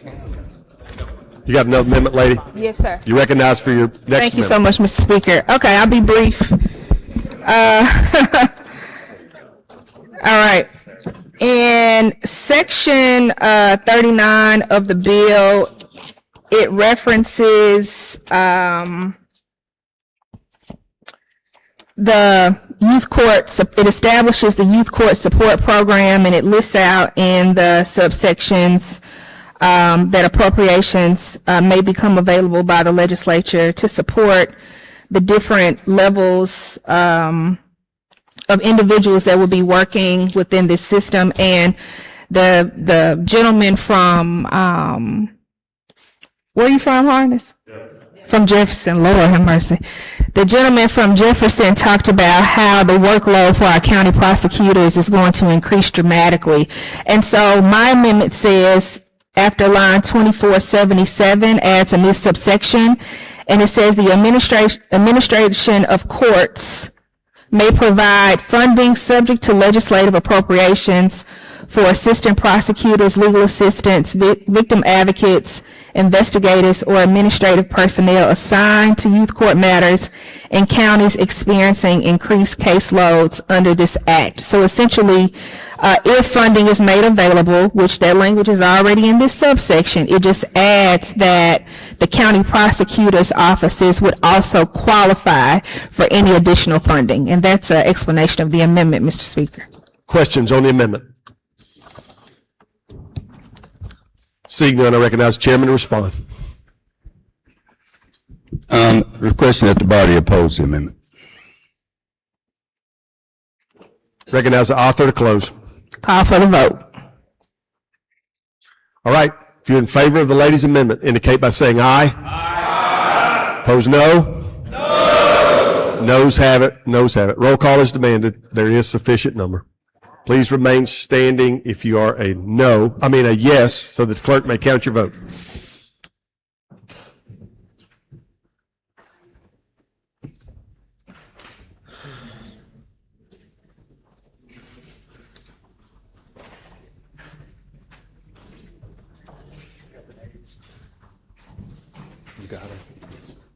You may be seated. If you oppose the lady's amendment, please stand.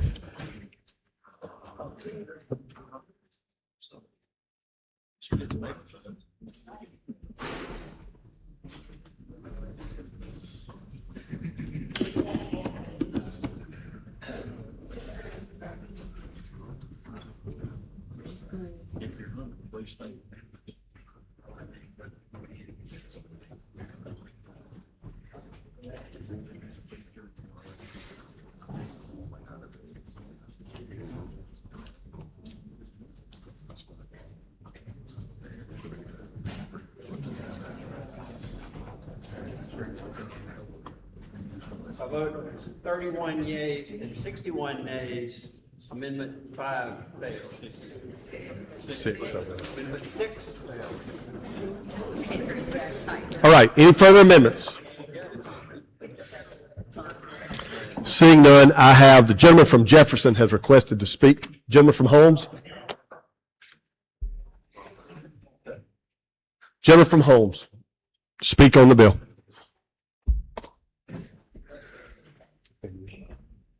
Thank you, Mr. Speaker. Ladies and gentlemen of the House, I'm going to be brief. I wasn't going to speak, but I said I'd be a little remiss if I didn't. At the end of the day, y'all, we're talking about our youth in Mississippi, our babies, young people who are in what I call the dawn of their life. And we're not just talking about young people who stole an apple from the local grocery store, or young people who are stealing radios out of cars. We're talking about a broad spectrum of young people. We're talking about these young kids who have been abused and neglected. Their issues go to youth court. We're talking about paramedics showing up at the house and a mother, single mother, who have no family but got babies, and she passed away in her sleep. Youth court is involved. Child Protective Services is involved. And we got to get it right. We got to get this thing right. No piece of legislation this massive, I know what you're saying. You're saying no legislation is perfect. And you're right. So, legislation that is this massive is not going to be perfect, but this legislation can be better. The gentleman from Jefferson, he's exactly right. I consider him to be our expert as it relates to youth court. There are some very good portions and parts of the bill. Our chairman, he's obviously put in a lot of thought and a lot of time, and it's obvious that his heart is in it. But there are some things that I think are going to cause some problems. One thing is that youth court, and I've been practicing law 25 years now. Youth court operates what I call in the shadows. It's closed. You're not welcome in there unless you're involved in that case. And the reality of it, y'all, our chancellors, our great chancellors that wear these robes and they walk out and you got to stand when they come in the room, I'm willing to bet 90% of them probably have never stepped foot in youth court. 90% of them never been to youth court. They have no idea of the proceedings. They have no idea what's going on. Now, don't get me wrong, I'm a lawyer. I got to go before a chancellor tomorrow, so I want to be clear. They some good chancellors. They some good chancellors. They do a good job at what they do. But they are not youth court judges. They're good at annexation and divorces and child support, but 90% of them never been to youth court. Now, we have these youth court referees across the state, probably thousands of years of experience in youth court. They've been to trainings. They've been to trainings. They've been to conferences. They know the in and outs, and we're basically just kicking them out the door, and we're blaming them for the issues we got in youth court. And the reality of it, and hadn't much been said, and I'm not going to ask our chairman to elaborate on this, but it's not just the court system. CPS bears some responsibility with the issues we have. Now, it's not all on them. Some of it is them having resources, as the gentleman from Jefferson said. Some of it is also having the software and the tools they need. But we have thousands of cases out there where kids been in foster care for years, where petitions for TPRs, TPR stands for terminate parental rights, where these kids are out there in limbo, and these cases have not been brought forward.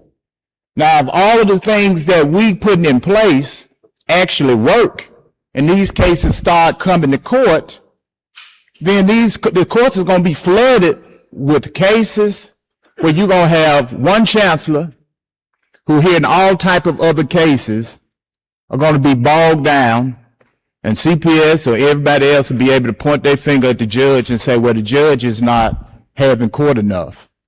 The judge only give us 1 day docket. The quick, easy fix to this as it relates to it is that our experts have been our referees.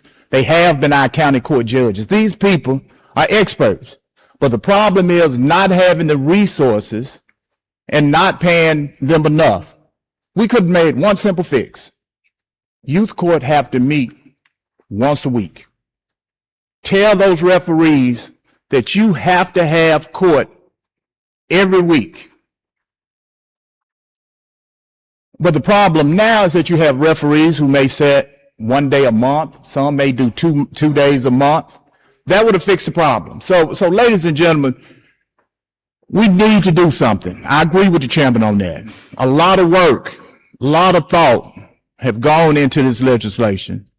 But I will say this, is that we can come back, as he said, somebody been studying it for 3 years. We can come back in session. We can study a little bit longer. And I would suggest, let's bring our referees to the tables. Let's bring our chancellors to the table. Let's meet with them between now and January, and let's come back in January and tweak this bill and massage this bill a little bit. And I think we can come back with a good piece of legislation. Thank you, Mr. Speaker. And I ask you to vote no. Thank you, Mr. Speaker. Thank you, gentlemen. Gentleman from Jefferson, to speak on the bill.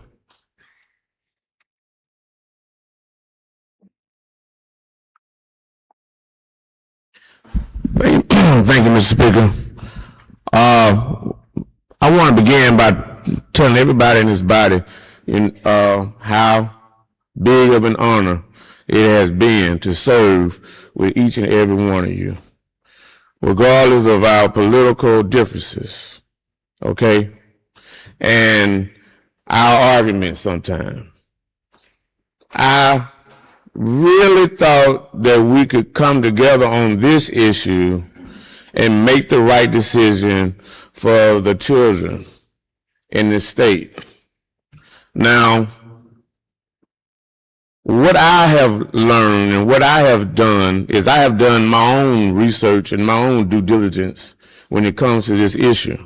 And I can assure you, in preparing this piece of legislation, there have been no judges consorted with, no individuals from CPS, no one came to the table when doing this piece of legislation. Now, we sit up here in this historic place. There's a lot of sweat and tears and blood that come with this building right here. I would think that you would have sense enough, or you would be man and woman enough to think for yourself and not be guided by outside influences. Because the only thing we're going to gain from this legislation in the next 2 years is a bunch of chaotic mess. Total chaos in the youth court system. And shame on us for not consorting with judges, with DHS, CPS, county prosecutors, all the parties involved in getting this piece of legislation. The gentleman from Holmes is correct.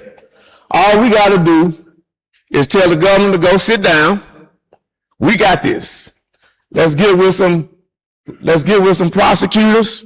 Let's get with some judges. Let's get with CPS, and let's come together to the table and let's solve this issue that we call youth court. Okay? But you're going to be misguided by a man who never stepped foot in a courtroom, probably don't know the least bit about youth court issues. And you're going to just run with it. You're just going to vote. You don't have a mind of your own. You know? People have died to be in your position. All you all have sacrificed, leaving your families at home, being away 3 months a year, turning down money for the right to stand in this room and you won't sit here and you won't think for yourself.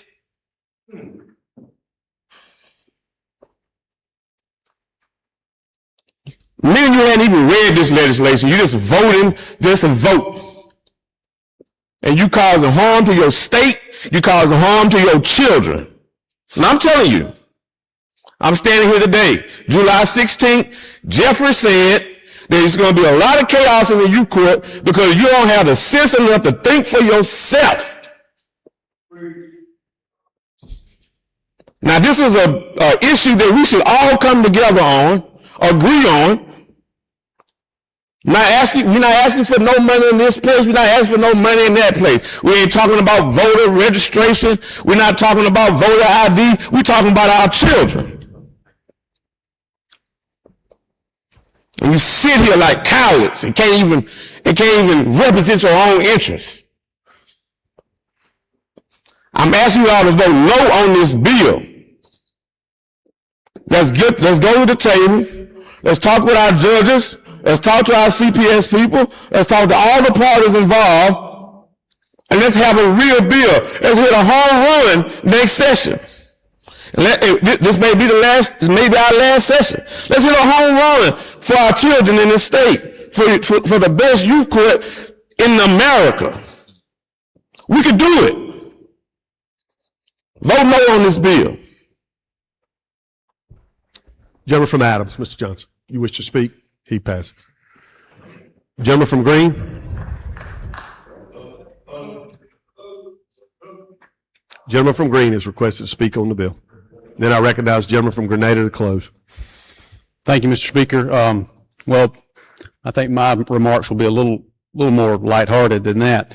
But I will confess that I live in a district where our youth courts probably are operated in a manner that is by the book to the T. So I know there are issues statewide that my district is not representative of. So I know there are issues. I'm not sure exactly how to fix those. But I've listened carefully to the discussion on this bill. I've read what I could read. And if by read you mean staying up later than I intended to try to make sense of the 216 pages, then yes, I've read it. Now, if by youth court reform, you mean legislation that strengthens Mississippi families, protects vulnerable children, equips our judges with better tools, supports law enforcement, assists prosecutors, helps youth court operate in a more efficient manner, then I stand before you today in support of youth court reform. If by youth court reform you mean thoughtful legislation that's been carefully vetted by judges, law enforcement, prosecutors, defense attorneys, youth court personnel, county officials, then also I strongly support youth court reform. And if by youth court reform you mean a bill whose consequences have been thoroughly examined, whose costs have been fully understood, and whose unintended consequences have been identified before they become tomorrow's problems, then yes, I support youth court reform. But if by youth court reform you mean placing a 216-page rewrite of Mississippi law in front of me and these members expecting everybody to understand it and know the consequences of it before they vote, then I have some concerns. If by youth court reform you mean asking us to fundamentally restructure portions of our youth court system before any of us have had adequate time to consult with judges, attorneys, and counties that will fund it, and also the citizens that will have to live with it, then I also have some concerns. If by youth court reform you mean believing that because a bill is important, it must be passed immediately, then I also have some concerns. I will say one thing though, I've spent the last little bit of time looking through the bill and trying to understand, how much momentum it has, and there are a lot of more intelligent people than I am who support this bill. The governor supports it, the author supports it, a lot of smart people in this room support it. I believe there are really good reasons that they do that because I believe they have Mississippi's best interest at heart. But that also makes me wonder whether everybody else got invited to a meeting that didn't show up on my calendar. Maybe there's a deadline that I don't know about or some emergency hiding somewhere in the 200-plus pages of the bill. Maybe somebody got the summary version and I got the unabridged edition, but I say that jokingly. I don't question anybody's motives with this. I think there are good motives behind it. I believe the intentions are good, but good intentions, I don't believe, are a substitute for a good process.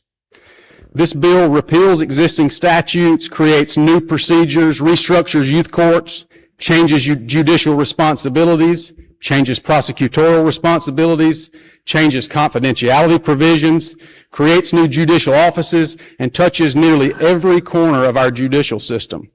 Those are the kind of changes that deserve careful deliberation, not hurried consideration. Our constituents did not elect any of us because we can vote quickly. They elected us because they trust us to vote wisely. I've never regretted taking one more day to thoroughly understand some legislation, but I have regretted not asking one more question. Now, I'm not going to leave anyone wondering where I stand. I'm not opposed to reform. I'm opposed to rushed reform. If this is good legislation, it'll still be good legislation after every member of this House has had a fair opportunity to understand it. If we're going to rewrite Mississippi law, let's do it with confidence and not with crossed fingers. Thank you. Gentleman from Pearl River. Thank you, ladies and gentlemen of the House, and I appreciate all of my colleagues who have come today, all of them speaking in opposition to this bill. I think it's important to remember that this is not the first time this legislation has come before us. 4 months ago, we had an even longer bill that came before us. The year before that, same legislation came before us. The year before that, and the year before that. This is the fourth year we have attempted youth court reform. This is the fourth year an iteration of this bill has been filed and attempted to pass our chamber. This is not new. If you have not had an opportunity to read and review this legislation and the potential impacts it has had on our youth court and our courts, then you have not been paying attention. This has been in the governor's budget request, I believe, 5 years in a row. I have worked on this bill for that same number of years. I've presented this bill or similar legislation on the floor of the House at least twice now. So this is not new. This is not new. This is reform that has been a long time coming. The emergency we have right now is the fact that we've let some stuff repeal. But my colleague from Jefferson mentioned that we will be bringing chaos to the youth court by passing this bill. Right now, in one particular county, there are 600 cases open where a judge has not adjudicated a child. We have parents going to courthouses to get records because the state has said, I'm coming and I'm taking your child. The parent goes to the courthouse, hey, where's the petition? Where's the subpoena? Where are the records? What proof do you have that you, the state, should take my child? And guess what? No, sir, you can't have that. We have children staying in hotels. We have judges being kicked off the bench in at least 2 counties right now who are responsible for our children's care. Chaos is existing in youth court right now every day. I'm there. A lot of people are there. The chaos is here. It is our jobs as legislators to fix it. And no, I'm not waiting till January when we have an opportunity right now to reform a system that is broken, that is hurting children, that is hurting parents. That is what we are here to do. And none of you are cowards. Regardless of what someone wants to say, none of you are cowards. Every single one of you are strong people who are here to serve your constituents. I was offended by that comment. Ladies and gentlemen, we are here to do the good work of the people. This legislation is the good work for our people. It's not all going to be perfect. We're going to hear complaints from judges and referees, many people who are fearful that they may lose their jobs. I'm not here to keep anybody employed. I'm here to protect my people. And I think all of you are too. I ask you to please support this legislation. Thank you, gentlemen. I recognize the gentleman from Grenada to close.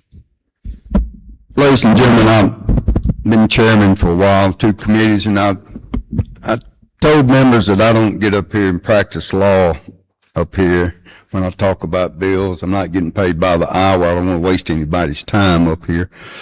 But I get offended when a member stands up here and says, you're not looking out for the children. You're not taking care of the children. It's about the babies. It's about the children, but doesn't give an example of how we're doing that. How in the world can you say in one breath that referees are the experts on what needs to be going on in youth court, and 2 minutes later say, let's just do something to make them come to court every week? Nothing against the gentleman from Holmes, but that's emblematic of the problem that we're having right now. The gentleman talked about from Pearl River just gave you an example in one county where adjudications aren't being done.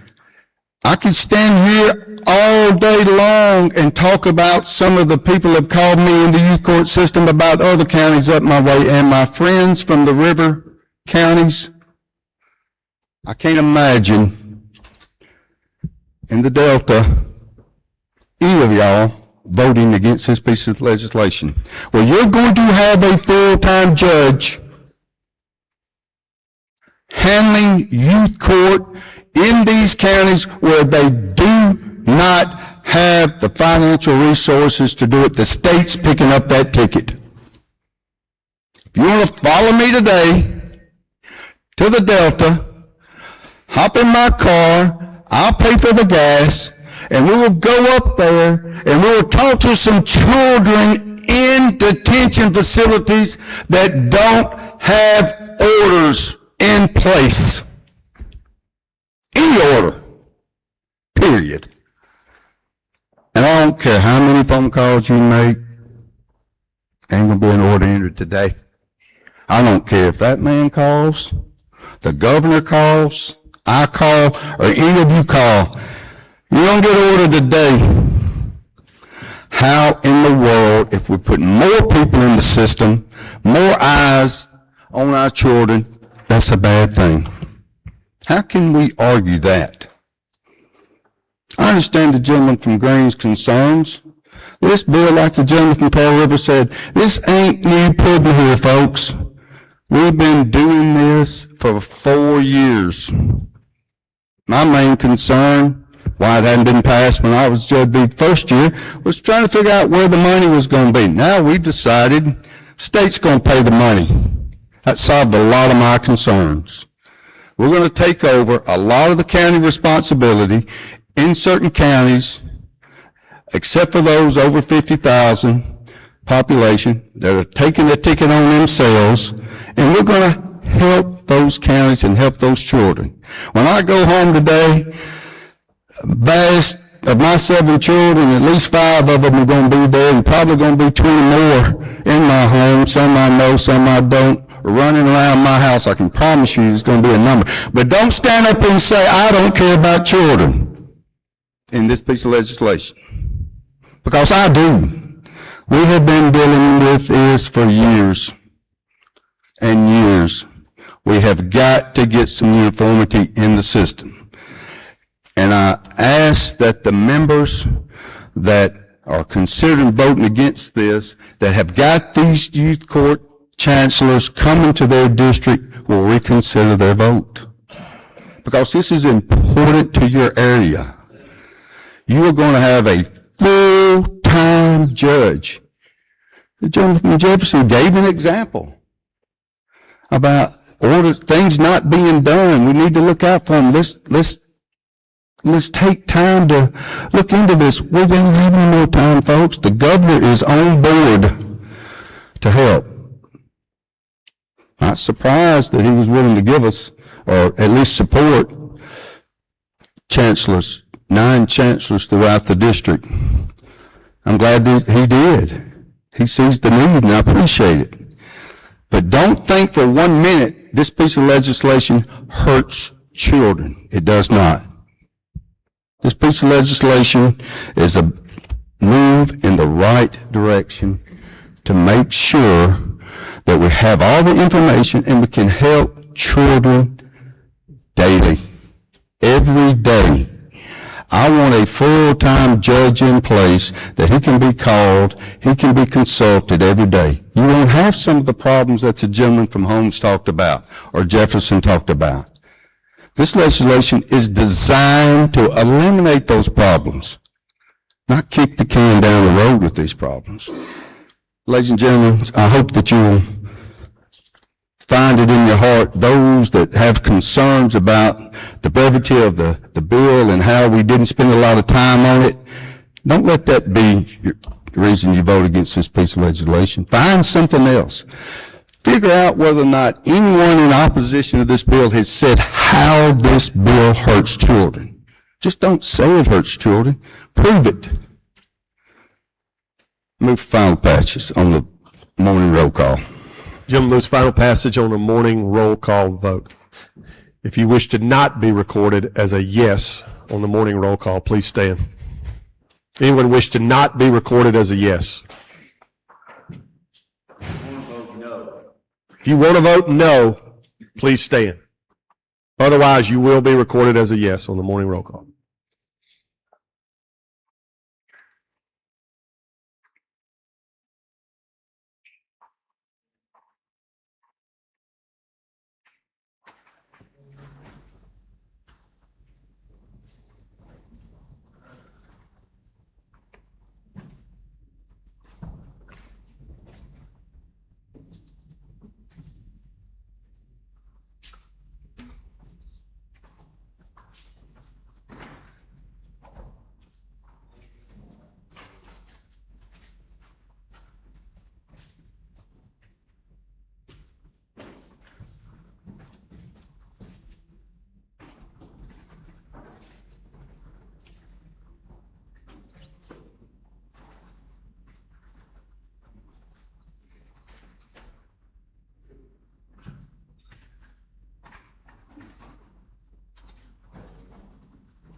They got you.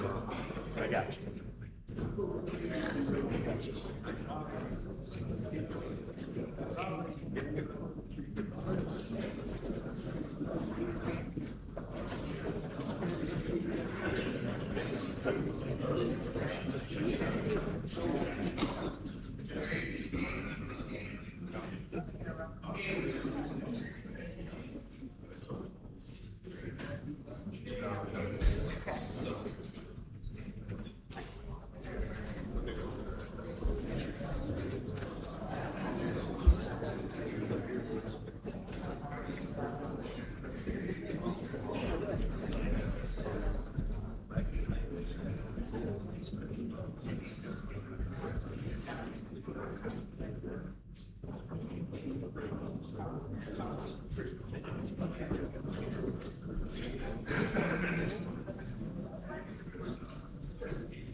All right. Madam Clerk and Mr. Clerk have our tally, and there will be a roll call. They will produce it with your name. You might check it later in the day and be sure we're correct. This is new for us if any of you senators are here in the building. But by a vote of 67 yeas, 32 nays, and 1 present, the bill passes.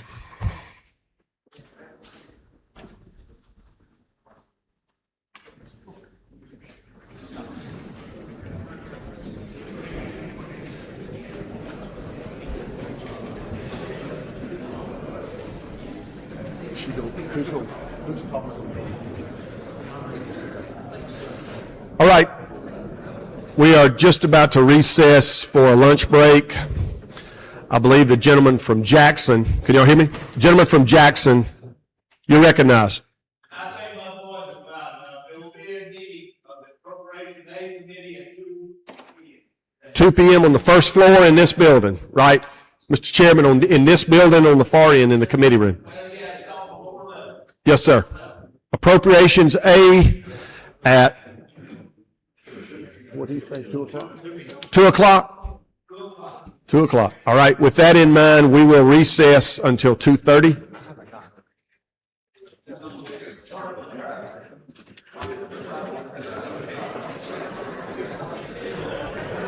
All right, I recognize the gentleman from Rankin for the motion.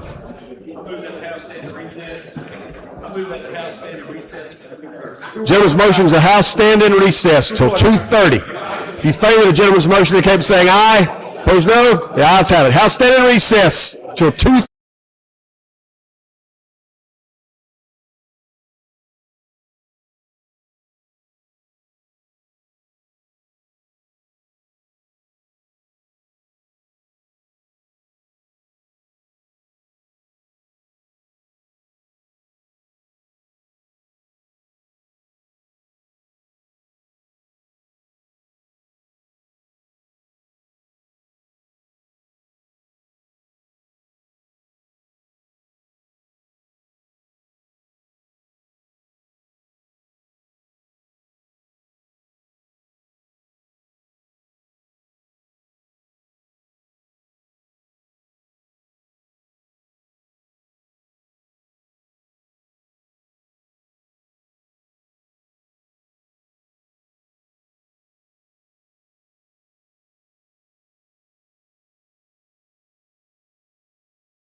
I got you.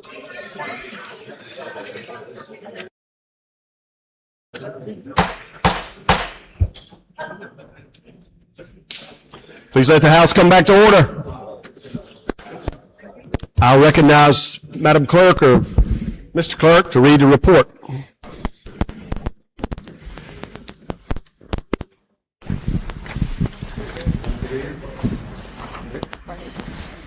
Report on Appropriations A, House Bill 1, Title Sufficient Due Pass. House Bill 2, Title Sufficient Due Pass, Committee Sub. I recognize the gentleman from Jackson, Chairman of Appropriations A. You're recognized, gentleman. Thank you, Mr. Speaker. Ladies and gentlemen of the House, you've heard the introduction. At this time, I'd like to recognize the lady from MIT to explain these two pieces of legislation.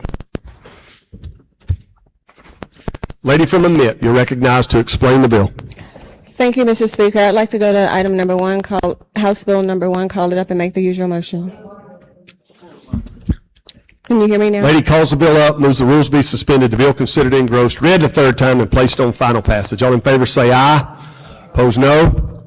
The ayes have it. You're recognized, lady, to explain the bill. Thank you, Mr. Speaker. Ladies and gentlemen of the House, so during the regular session for this particular year, we appropriated $1.5 million to the Department of Human Services for a pilot AOP program.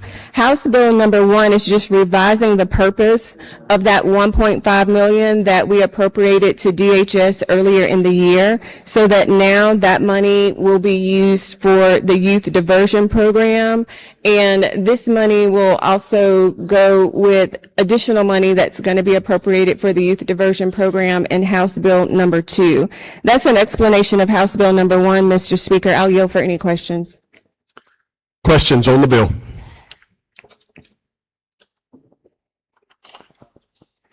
I see no one seeking recognition. Amendments? Next bill? Gotcha. All right. If there are no questions, Mr. Speaker, I move final passage on the morning roll call. Lady moves final passage on morning roll call. If you wish to not be recorded as a yes per the morning roll call, please stand.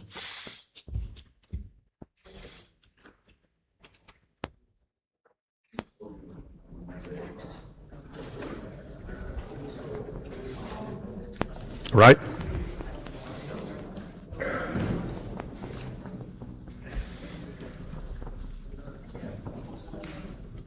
Please stand if you wish to be recorded as a no.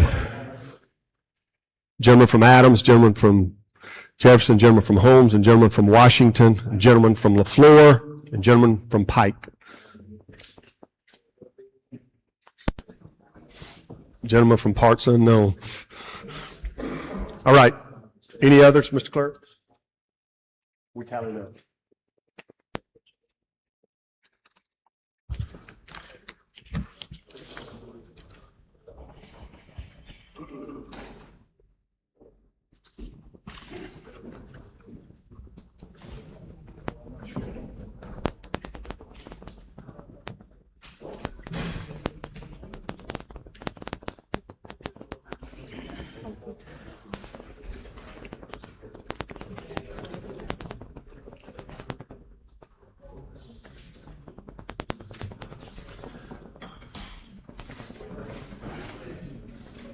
By a vote of 94 yeas and 8 nays, the bill passes. Next item, lady.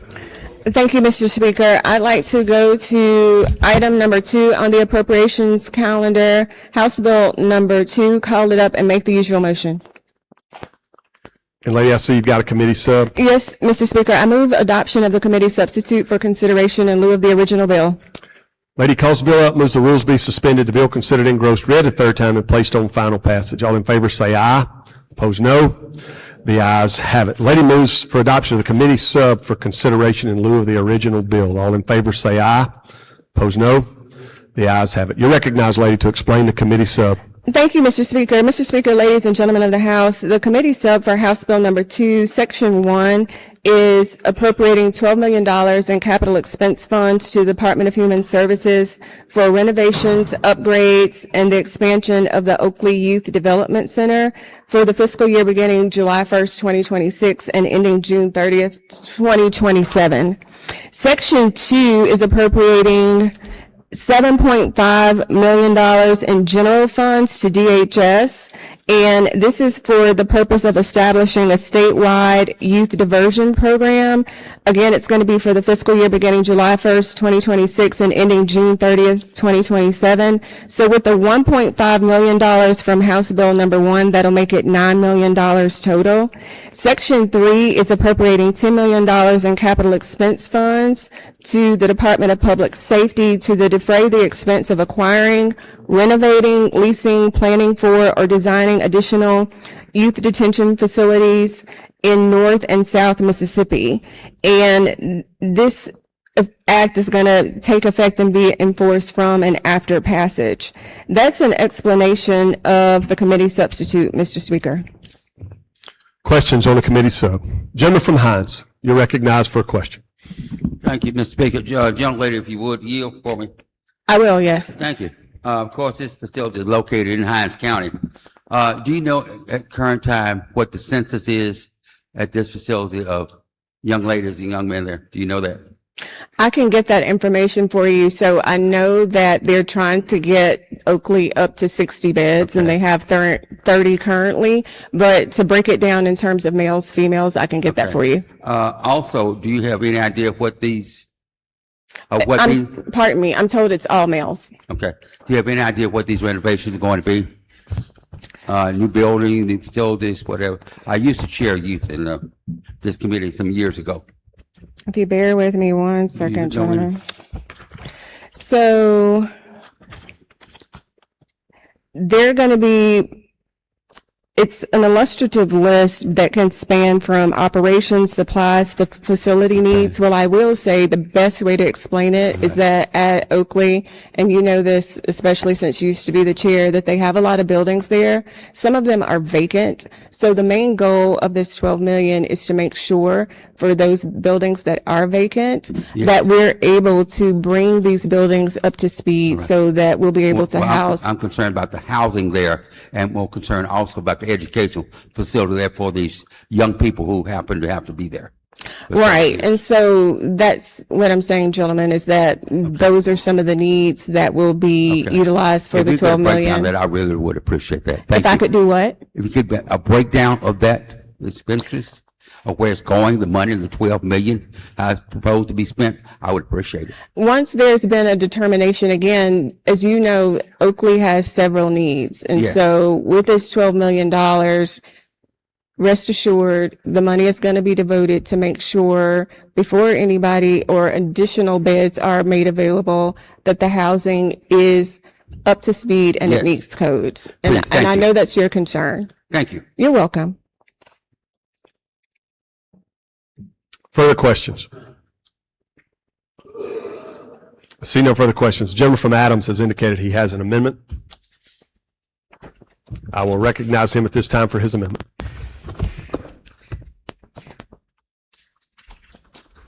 Thank you. I won't take up too much of your time. My amendment says, amend after the period on line 33 by inserting the following. However, the money appropriated under the act shall not be allocated to or expended by any receiving agency named herein until the governor agrees to accept federal funds for the administration of the summer EBT program, commonly referred to as Sunbucks.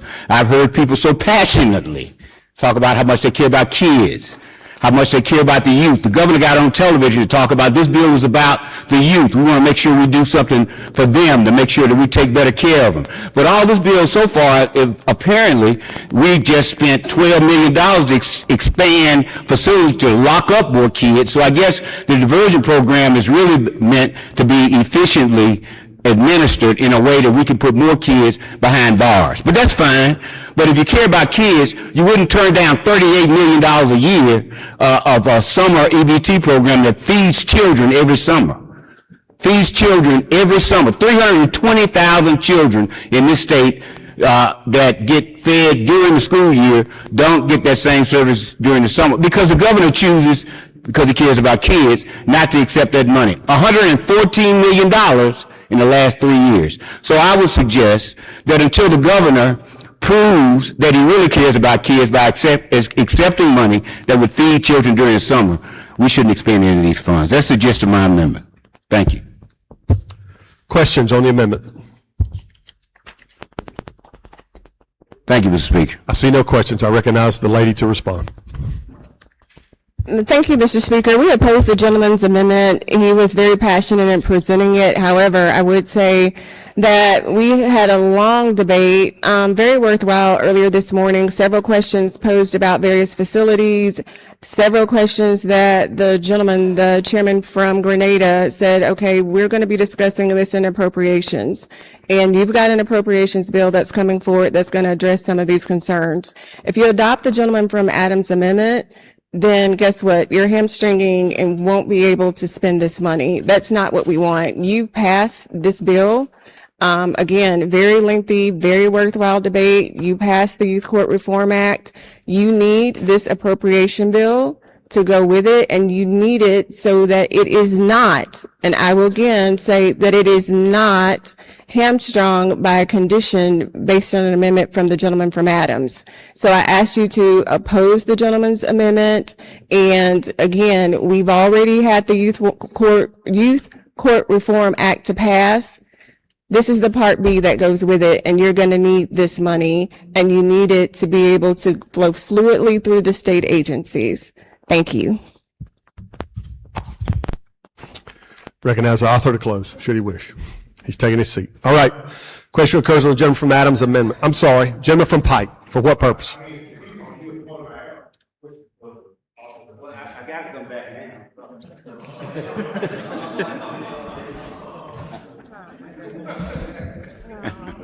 Thank you.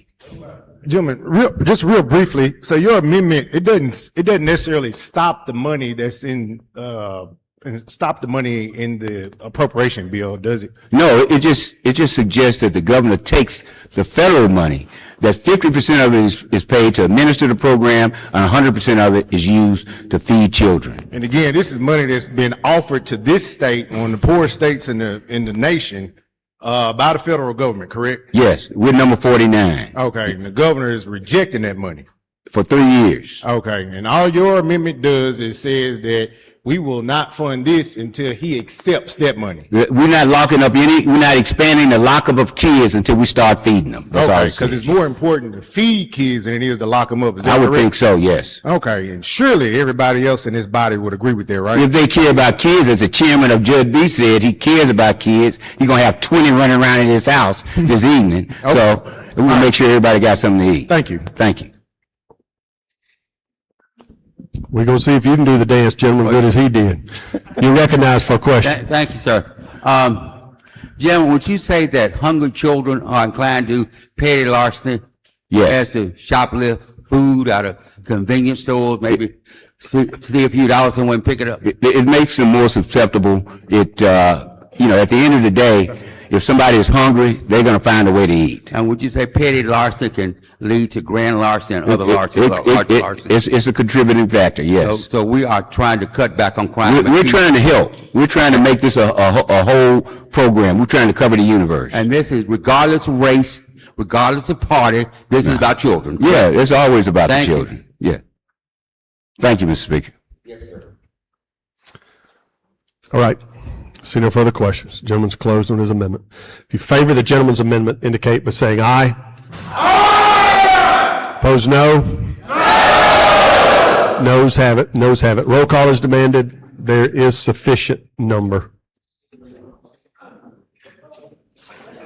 Please remain standing if you are a yes on the amendment.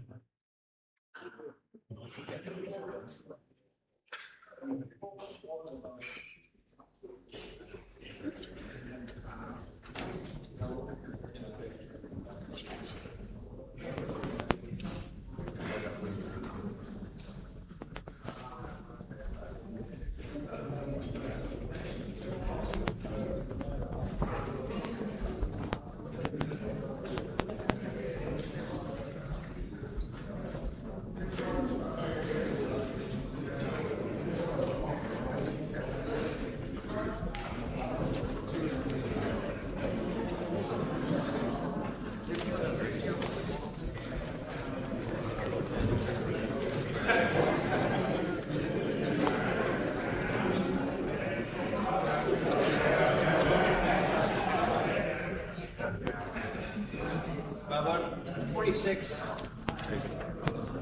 yeas, 78 nays. The amendment fails. All right. I recognize the lady to close. Mr. Speaker, I move final passage on use of the morning roll call. Lady moves final passage on the morning roll call. If you wish to be recorded as a no, please stand.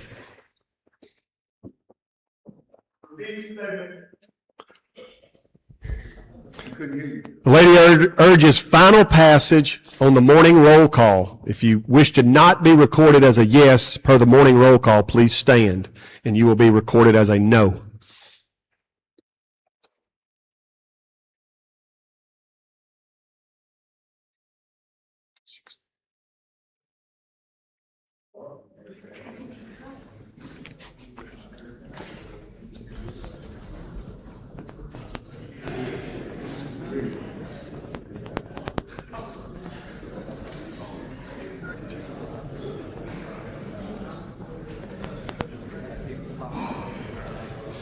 Hold your spot, y'all.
All right, if I can have your attention.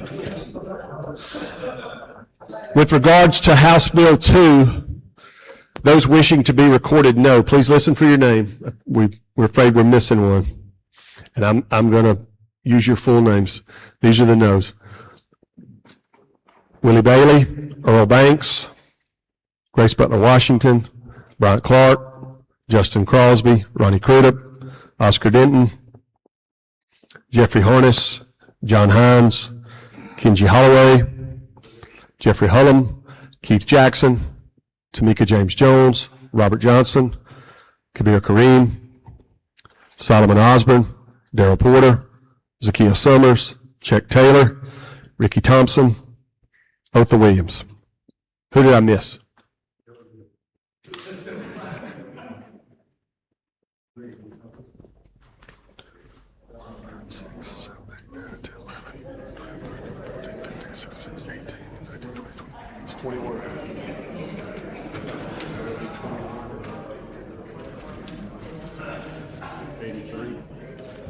By a vote of 83 yeas, 21 nays, the bill passes.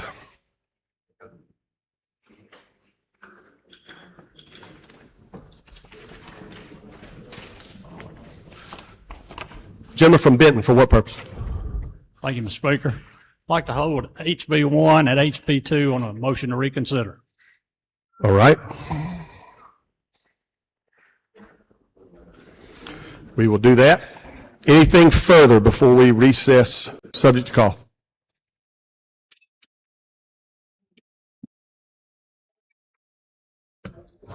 All right. Yes, sir. Gentleman from DeSoto, for what purpose? I just wanted to state a fact to the body. I thought they might find interesting.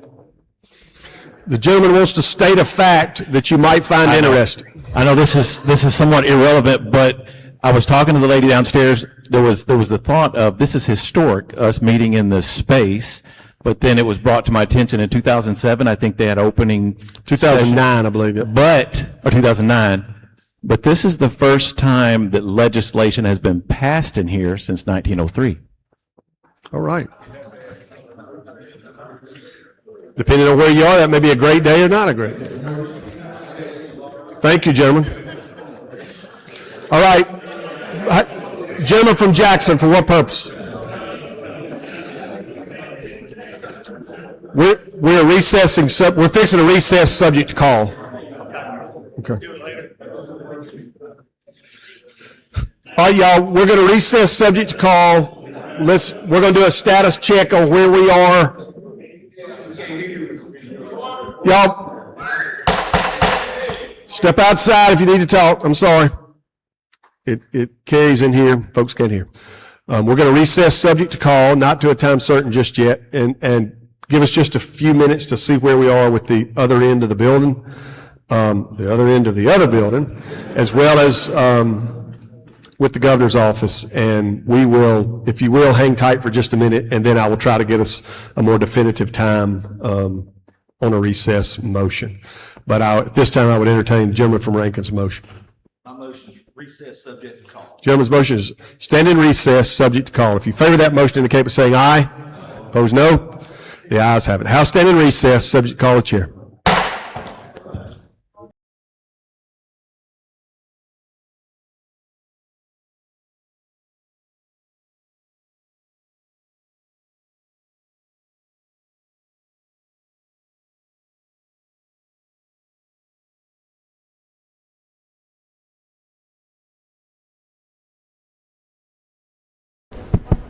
Is it on?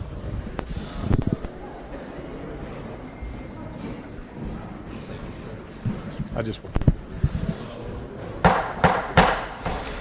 Let the House quickly come back to order. Sorry for the long delay, y'all. So is the nature of the business that we find ourselves in as politicians. I'm on, Chairman of Rules is going to call a quick rules meeting. So to take up these two resolutions, I believe he's going to do it down the hall in that one room we have just on this floor. So there's no need to go down to the first floor to that committee room. If you're on rules, it's just across that rotunda and on the right. So,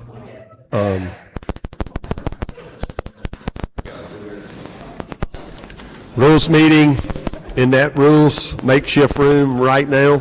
And before he leaves, if he would recess the subject call, and as soon as they get back in just a minute, we'll take these up. I make a motion to recess subject to call. Yes, sir. Gentlemen's motion is a House standing recess subject to call. If you favor that motion, keep saying aye. Opposed, no. The ayes have it. We won't be long.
Report of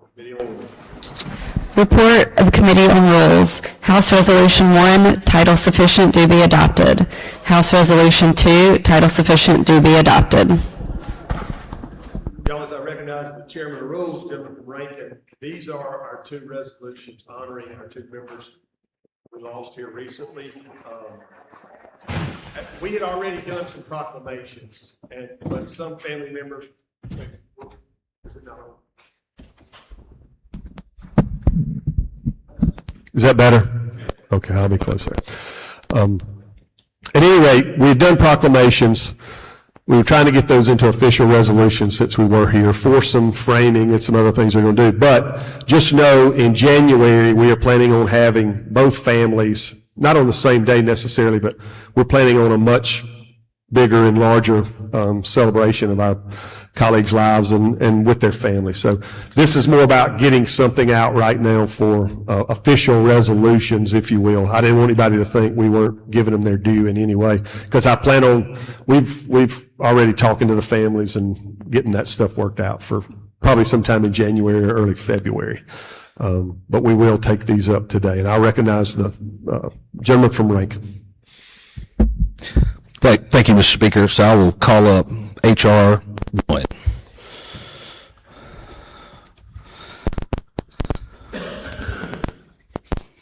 This is a resolution honoring the unwavering public service of our esteemed colleague, Representative James Price Wallace, and expressing our deepest sympathy upon his passing. And that's my explanation of the resolution.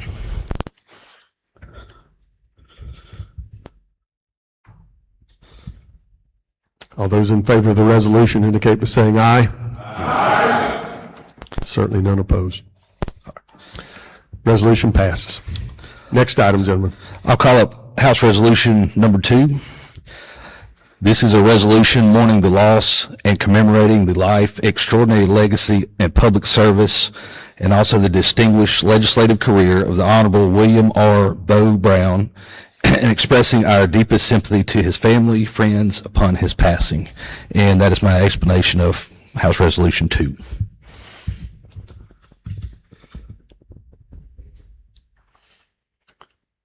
All those in favor of the resolution indicate by saying aye. Aye. And opposed, no. Certainly there are none. Thank you, gentlemen. We will be working on those and getting them framed and all that good stuff between now and then. I attended both of our colleagues' funerals, as saw many of you at both of them, and though the funerals were very different, some might say a lot like we probably agree and disagree on different things in here, they were both befitting our two colleagues in their own special ways. And if you were there, you know what I'm talking about.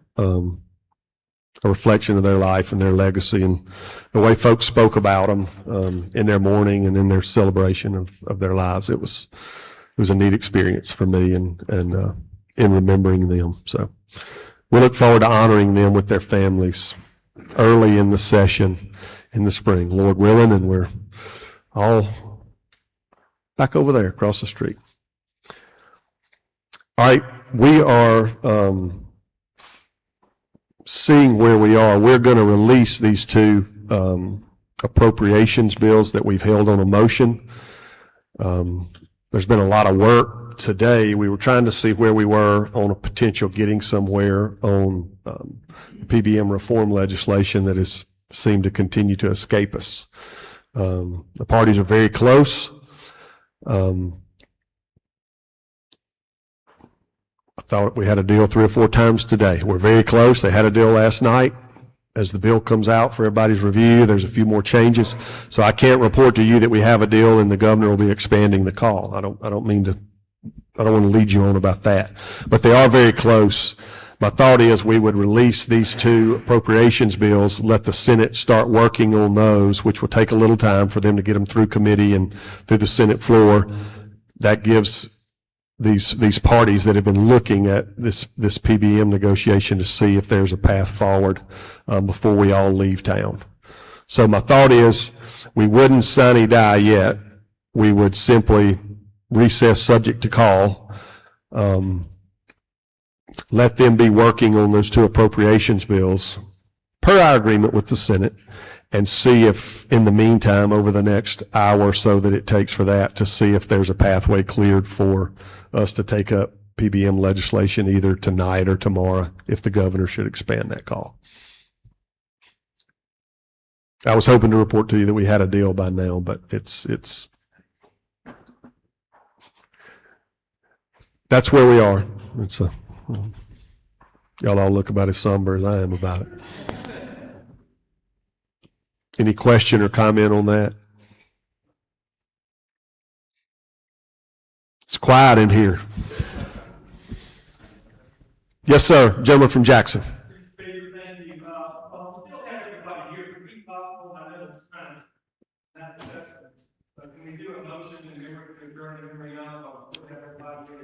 Absolutely. That would be the time, because if we get no further action, I suspect our adjournment later on tonight, some of you probably may be invisible to me when I step up here to adjourn. I know how this deal works.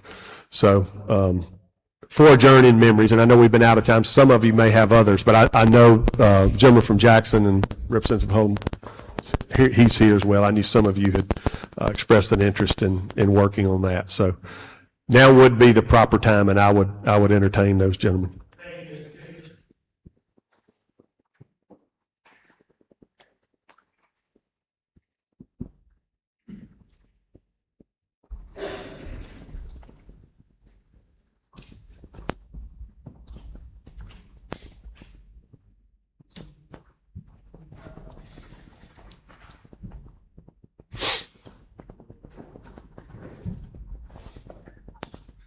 Gentleman from Jackson, you're recognized. Thank you, Mr. Speaker. Ladies and gentlemen of the House, I rise today with my coast colleagues with a heavy heart.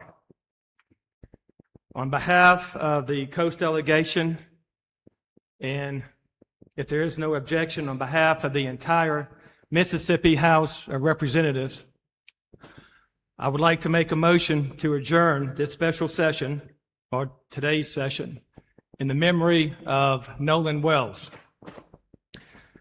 I met this young man a couple of times while he was playing football, and as you all know, Nolan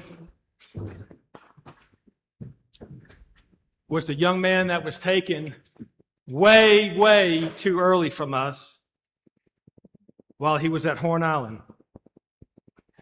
Even though the good Lord did take him way too early, his contagious smile, he had the most beautiful smile of anybody that I have ever met. His smile, and he would always tell a joke. He told literally hundreds, if not thousands, of jokes.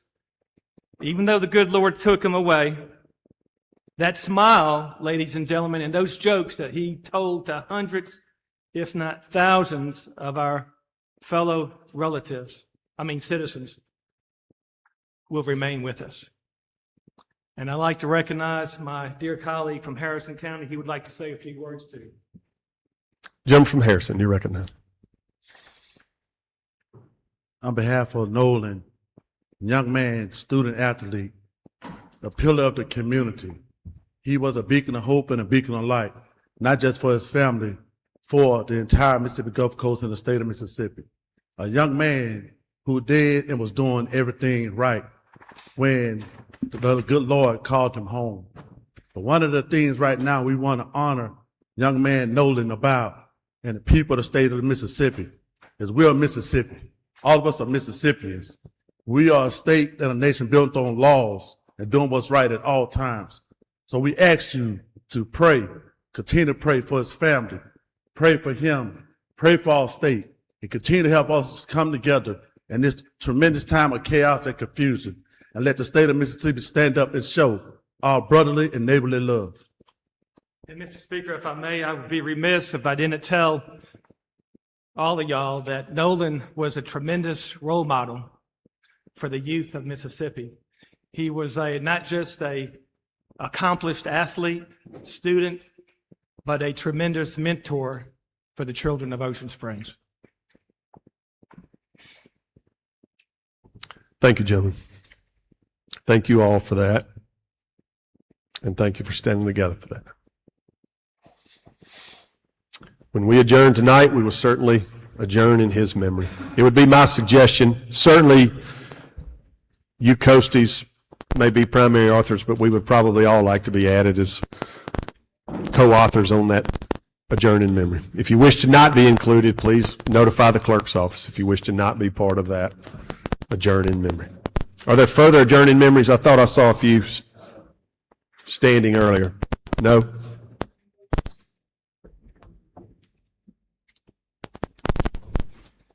I recognize the gentleman from Benton.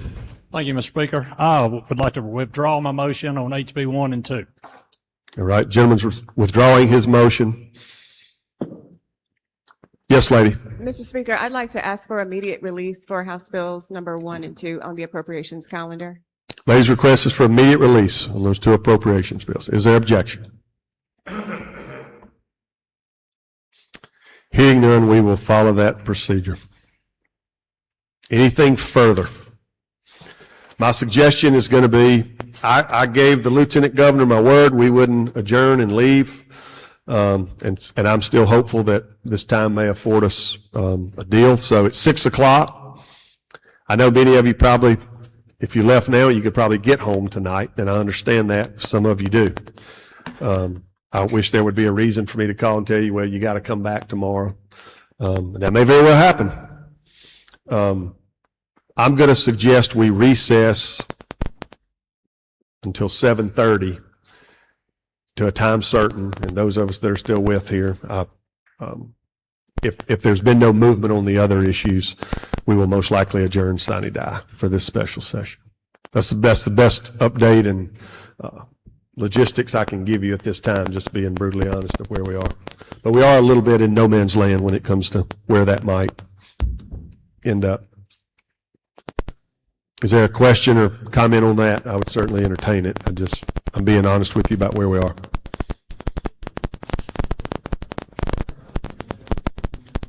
All right, with that in mind, I'll entertain that motion, the House stand in recess until 7:30. Gentleman's motion, the House stand in recess till 7:30. If you favor that motion, indicate by saying aye. Opposed, no. The ayes have it.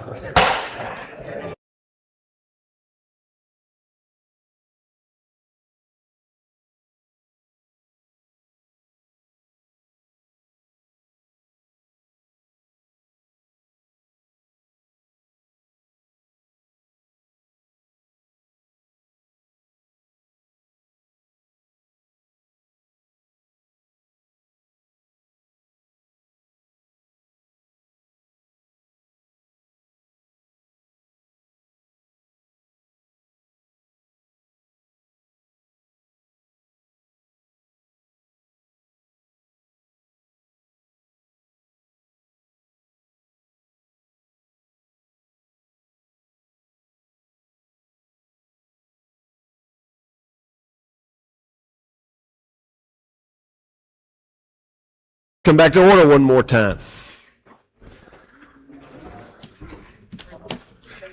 For those of you who are still here, I appreciate the smiles on your faces.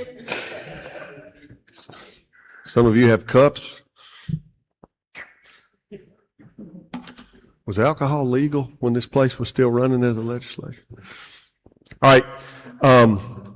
I've actually gotten word that I've been summoned back over to the Capitol for a meeting. I don't know what that might entail, but in a full abundance of caution, we're going to recess subject to call one more time. I'm going over there to meet. If y'all all want to go home, you can. You may get a call to come back tomorrow. I don't know.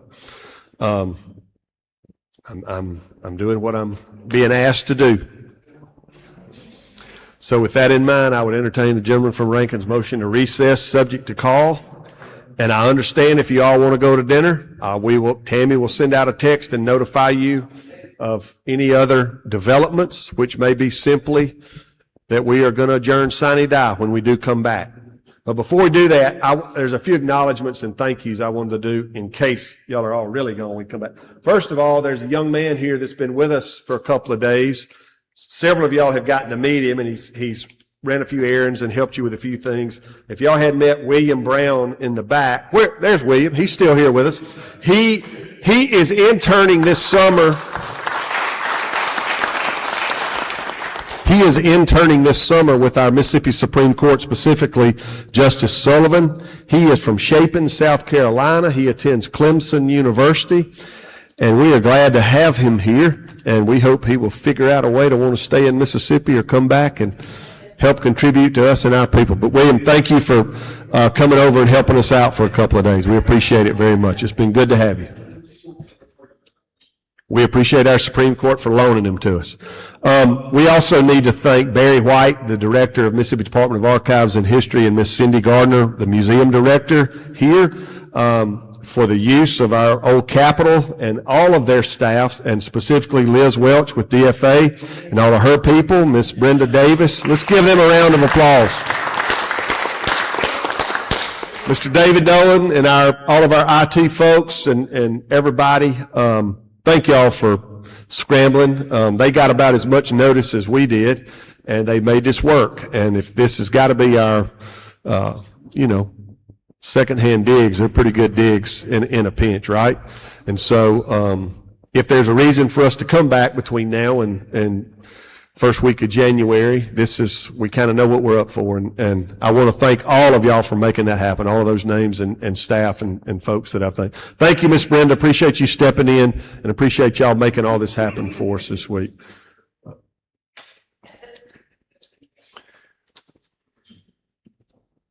I don't think I have anything else at this time. We're going to recess subject to call and see what's going on over at the Capitol. And that's the world we find ourselves in tonight.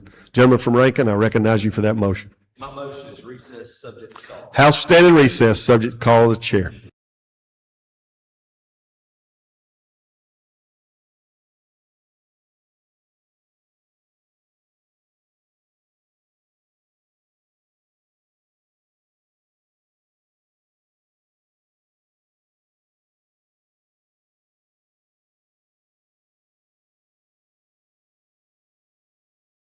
Let the House come back to order one last time for our extraordinary session. Thank y'all for hanging around. I appreciate you, those of you that are still here. I think this is going to conclude our work for this session. And with that in mind, if no one seeks recognition, announcements by the clerk's office, are we good? One thing, please do your best to look around and leave this place like it's found. Water bottles or whatever. Announcements by any members. All right. I recognize the gentleman from Rankin for the motion.